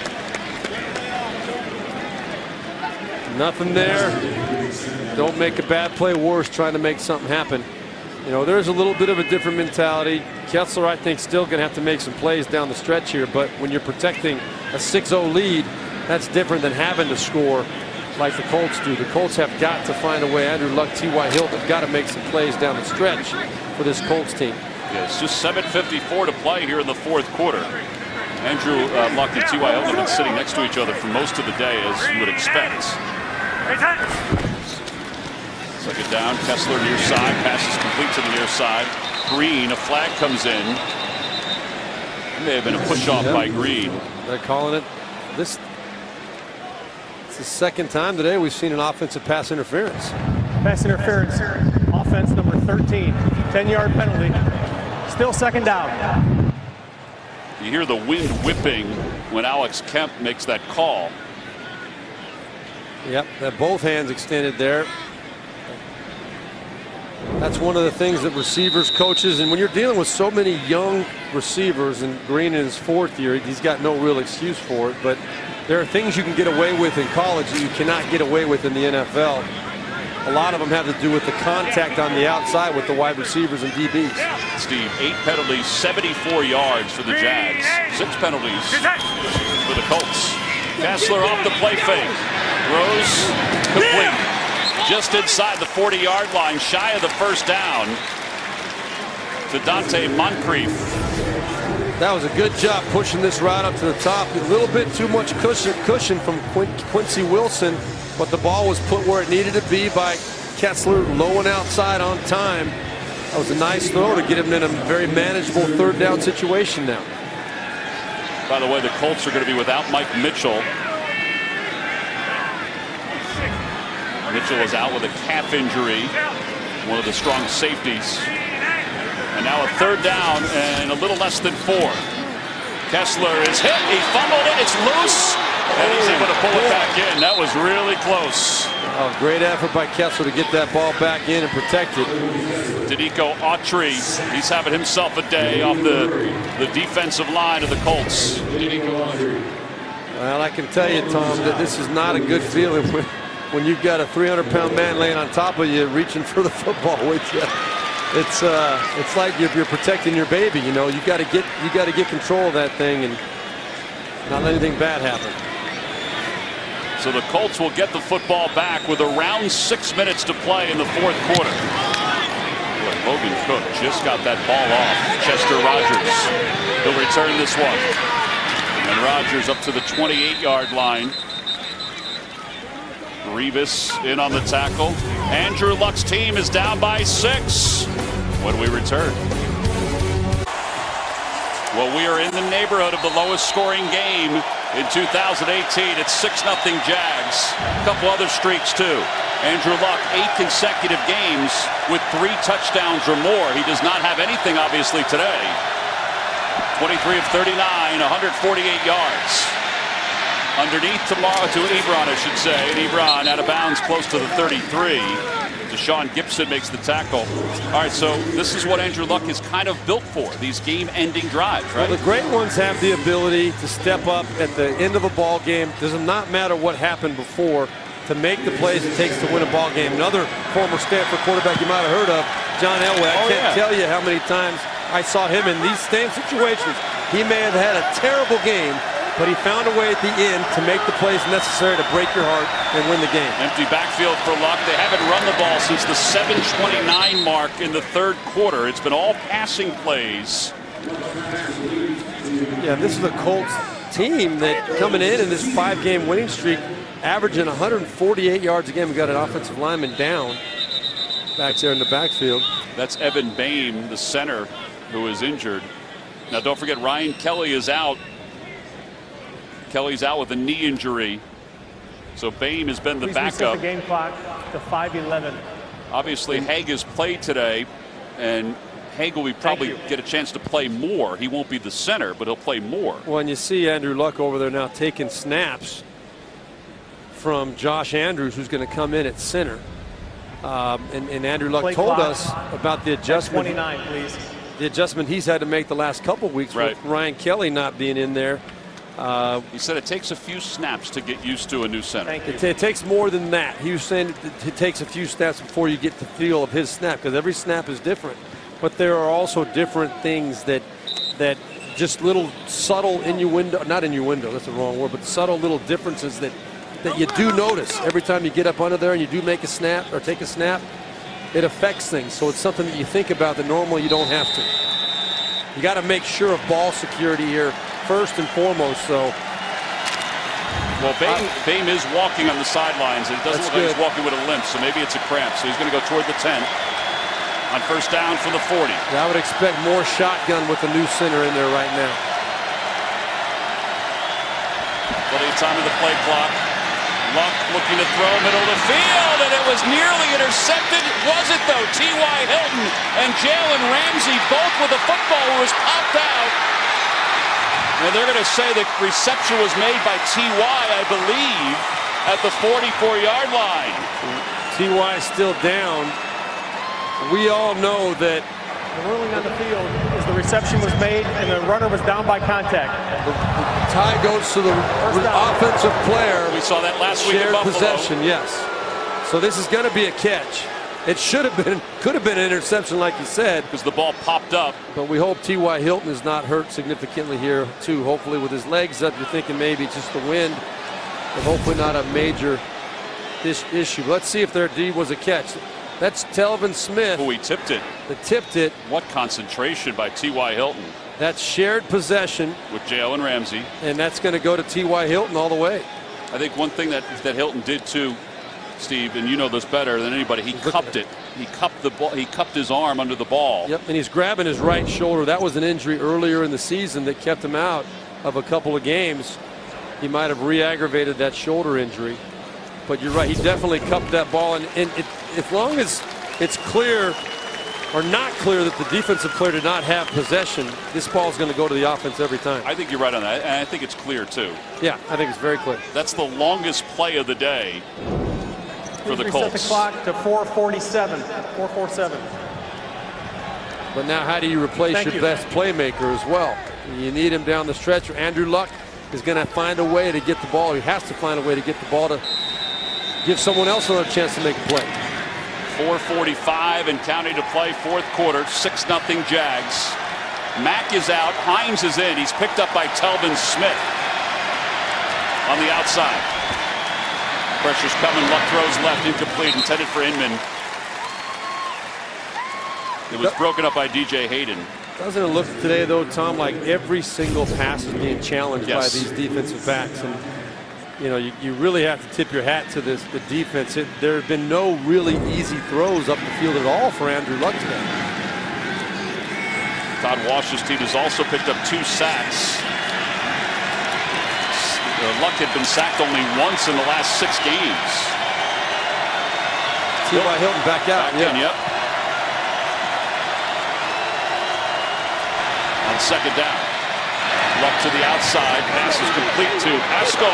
He's got a first down and more inside the 30-yard line. DJ Hayden made the tackle. I think he was surprised that there was nobody on him when he caught that football. Well, they've been catching the ball and getting hit so often today. You look around, you're expecting something, but a nice job of just turning, getting north and south, and easily picking up that first down. And now you like the Colts in control of the outcome of this ball game. 4 minutes left. First and 10 inside the 30-yard line. 6 play. First run on this drive. Hines trying to break outside. Gets to the 25-yard line. Ronnie Harrison makes the tackle. Coming up on the State Farm postgame show, join JB, Phil, Nate, Boomer, and Coach Cower for all the latest NFL scores and highlights. That's all coming up on the State Farm postgame show. So now the Jaguars, once we get inside of 3 minutes, we'll see them how they want to use their timeouts and how much time they want to preserve on the clock if they do need to score again. Luck to throw again, and he overthrows Ebron. He's fortunate that ball wasn't intercepted. Yeah, that was dangerous. Deshaun Gibson was on the backside with Jalen Ramsey. You know, you got a significant height advantage with Ebron. He's 6'4", 255. Going up with any of those corners, so I think Andrew Luck probably put it up there saying, I'm going to give him a chance to make a play or nobody. Huge third down. It's a 4-down territory. Obviously, the field goal doesn't help you here. Luck has 20 game-winning drives under his belt during his career. Here comes the pressure from the Jaguars. Luck gets rid of it. Ebron has it, and Ebron is close to the first down. Oh, yeah. Miles Jack. They're marking it a yard short. All right, they've had 2 4th-down opportunities today that they haven't converted. This was one that they're going to have to convert. Yeah, I mean, you're at the point now where you cannot play to get the ball back. You've got to get this first down. You got to find a way to go to your best 4th-down play right here. We're going to see what Frank Reich has got up his sleeve, but this is a huge play. I think they should use a timeout here to get everybody on the same page. You've got plenty of time, no reason to rush up there. And he does use a timeout, so he's got 2 left. Indianapolis, they're first. All right, so let's think about this. I mean, Marlon Mack, 8 carries, 27 yards today. I mean, you're only 4th and 1.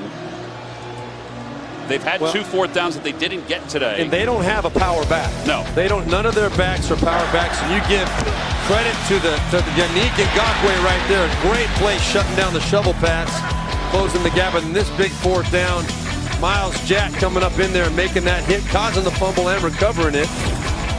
Tremendous job in both of those situations earlier. Nothing today has come easy for the Colts. So now this is a tough play call right here. If I'm Frank Reich, I'm thinking about maybe a hard run play action and try to create a back in the flat. Jordan Wilkins is in there at running back. Ryan Hewitt, who's a tight end, is the fullback. I'm thinking they might try to sneak Hewitt out into the flat and get him the football. Play clock down to 2. Luck looking to throw. He's hit as he's taken down. Flags come in. Ronnie Harrison sacked him. And we'll see who the penalty is against. Jacksonville's hoping that they'll take over the football. Holding offense, number 64. A penalty decline. The ball will go over on downs to Jacksonville. 3rd sack of the day for the Jags. That was exactly the play that I was predicting. They were trying to slip Hewitt out into the flat, but the backside protection is supposed to be solid. This should all be blocked off and walled off on the backside. But the Colts did a terrible job. They double teamed down on Calais Campbell. That is a terrible bust by Anthony Costanzo. That is inexcusable. That is the only thing that he should be worried about. And Tom Coughlin absolutely loves it. He's saying there's a hold. But that should not have ever happened. That is the safest play action pass they could have run. It was the right call by Frank Reich. Terrible execution by Costanzo. All right, so now 2 timeouts left for each team. I mean, the Colts can get it back with 2:25 or 2:27 left to play, plus the 2-minute warning. Indianapolis. So they'll take a timeout here. 30 seconds in length. CBS's Super Bowl season continues as the playoff pressure builds. Next Sunday, Baltimore battles Kansas City. Indy takes on Houston, where the Chargers host the Bengals. Check your local listings for a complete playoff picture. The NFL Today has you covered beginning at 12 Eastern. Look at those smiles.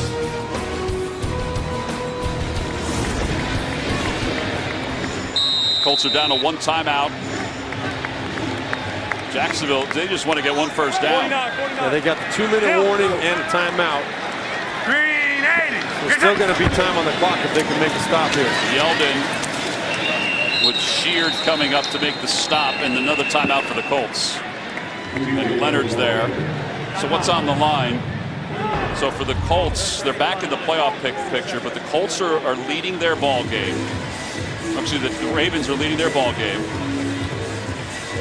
Miami's also leading over Buffalo. Ravens have RG3 in at quarterback, and Denver is beating Cincinnati. So it might tighten up even more. Yeah, this is a game that boy, Andrew Luck knows it too. The Colts really felt like they need to win this ball game to keep pace. They've won 5 straight. They're already behind in the tiebreaker on Baltimore, and you fall another game back. That's hard to overcome. Yeah, conference winning percentage is why the Ravens have the edge. Kessler off the play fake. He has time, trying to set something up. He's in trouble. He's trying to run for the first down, and he won't get it. The Colts will get it back. Walker makes the tackle. Matthew Adams was there too. He'll be right at the 2-minute warning when the ball's punted to him. All right, so obviously the Jags needed to take more time off the clock there. Yeah, they needed to get a first down, but that's what's happened all day. You work on this stuff in practice both ways. The defense for the Colts stood up right there. Colts will get it back when we return. The NFL on CBS is sponsored by Kay Jewelers. For all the moments, for love, forever. And by Geico. 15 minutes could save you 15% or more on car insurance. Last time the Jags had a shutout against anybody was the Colts last year, October 22nd, 27-0. Andrew Luck obviously was hurt at that point. Who was covering that game? CBS. Was that us? I think it was Tasker. I don't think it was us. It was Chester Rogers calling for the fair catch. All right, so Andrew Luck has never been shut out in a National Football League game. His streak of 8 straight of 3 touchdowns or more obviously is going to come to an end, but he only needs 1 in order for the Colts to win the game. And I guarantee you that's all he cares about. That's all he's thinking about. But boy, this is if he can find a way to pull this one out, this will be going into part of his lore down the road. No timeouts left for the Colts. 1:53 to play. Hines in the backfield. He's more of a receiving back. 40 receptions coming into today's ball game. Luck in trouble. Gets away from Ngakoue. Pumps. Now he'll run. Luck slides forward at the 26-yard line. So a first down, but the clock continues to run. Yep, but that's okay. That's a nice 10, 11-yard pickup.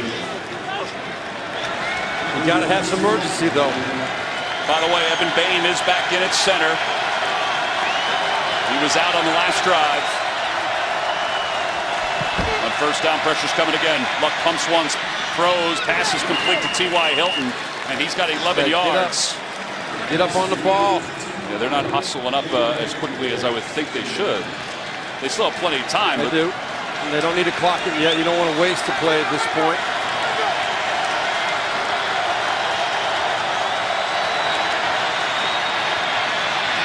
To the far side, Ebron out of bounds at the 43-yard line. So this is that argument that fans get frustrated with. Why in the last 2 minutes of the game is it so easy to go to that prevent kind of mentality? But now that they're on the other side of the 50, as they approach, get inside the 40, 35-yard line, you'll see Todd Watts get back into his aggressive mentality. You do not want to let them get down in the red zone at this point. Gain of 20 yards to the 43. Ryan Grant to the outside, 3 receivers near side. Ebron is closest to line of scrimmage. T.Y. covered by Boye on the near side.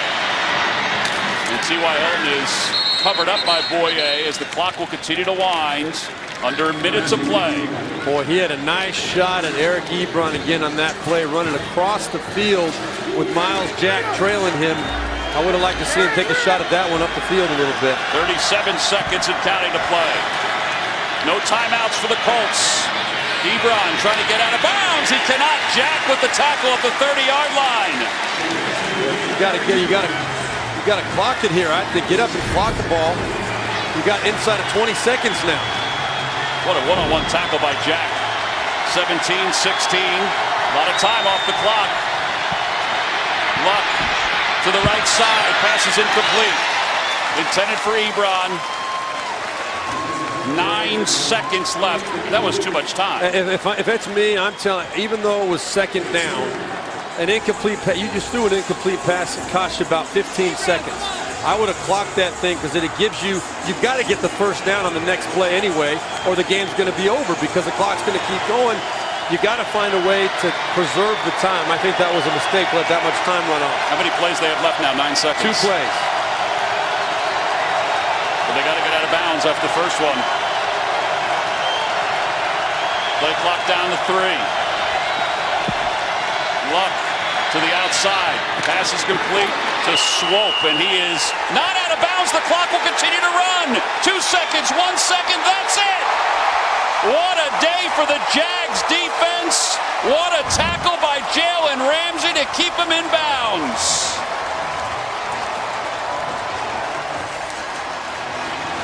It's hindsight now, but I'm thinking in that situation you take 2 shots at the end zone. That's the only way you know you're going to get 2 plays at the end zone.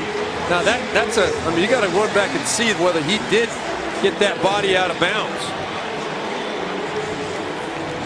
There might be 1 more play left. Well, the teams. He's out of bounds. He's out of bounds. The teams are meeting at midfield. Jeff Bergman was the line judge.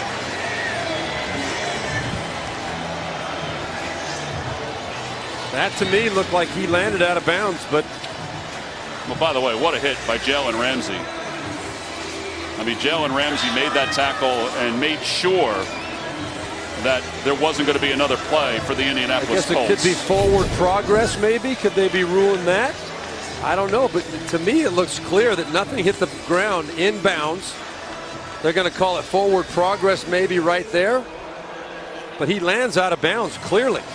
5 seconds are left on the clock at that point when he lands out of bounds. It seems like you'd have some kind of an explanation from the referees in this situation, though. But regardless of all that, I really believe the Colts should have taken 2 shots at the end zone, because if you get 5 yards there, you still got 1 shot from 5 yards closer. That, to me, was the wrong way to handle that. You need to take 2 shots at the end zone. You want to have as many opportunities as you can to get into the end zone. By the way, though, what a day by this Jags defense. Let's bring in Gene Steratore, who's back in New York. Gene, I know this is a play that you've probably had before when you were officiating. Take us through it and what happened and what the call was. The covering official on this play is ruling that the player's forward progress was stopped in the field of play and driven backward while he was still in bounds prior to going out of bounds. That's a judgment called by the covering official, and it is not a reviewable play. Forward progress cannot be stopped and reviewed. It appears by the mechanics, if we watch the official come into the screen, he will start to wind his arms, signifying that he believes that that runner was driven backward and out of bounds, meaning his progress was stopped in the field of play and the game clock continued to run. That's the signal you're getting from the line judge there. It is not a reviewable play. So let me ask you this, Gene. That's what I kind of figured, that they had ruled forward progress stopped. But do you agree with that call in that situation? The philosophy is that you want to make sure that it really jumps out at you, especially inside the last 2 minutes of the game or when the clock is of a serious nature, which this naturally is. If you sit and pinpoint this step by step, does it look like he gets driven back a little? There's a little room for that, but in my opinion, I think this is just a good hit out of bounds and a stoppage of the game clock. I agree with you. Gene, thanks, buddy. We appreciate that. Excellent description. Good job by you, Steve Berline, explaining what the possibilities were, too. Jeff Bergman was the official who made the demonstrative call. I mean, he was definitive with it. So now the playoff picture looks like this. The Colts 6-6. Baltimore leading its ball game 6-5 right now. And again, Houston 8-3 leading the division where the Colts are. 6-0. The Jaguars and their defense step up. For Steve Berline and our excellent crew here in Jacksonville, I'm Tom McCarthy. We also like to thank the Blue Man for showing up here today. Great job by the Jags defense. So long from Jacksonville, Florida. All right.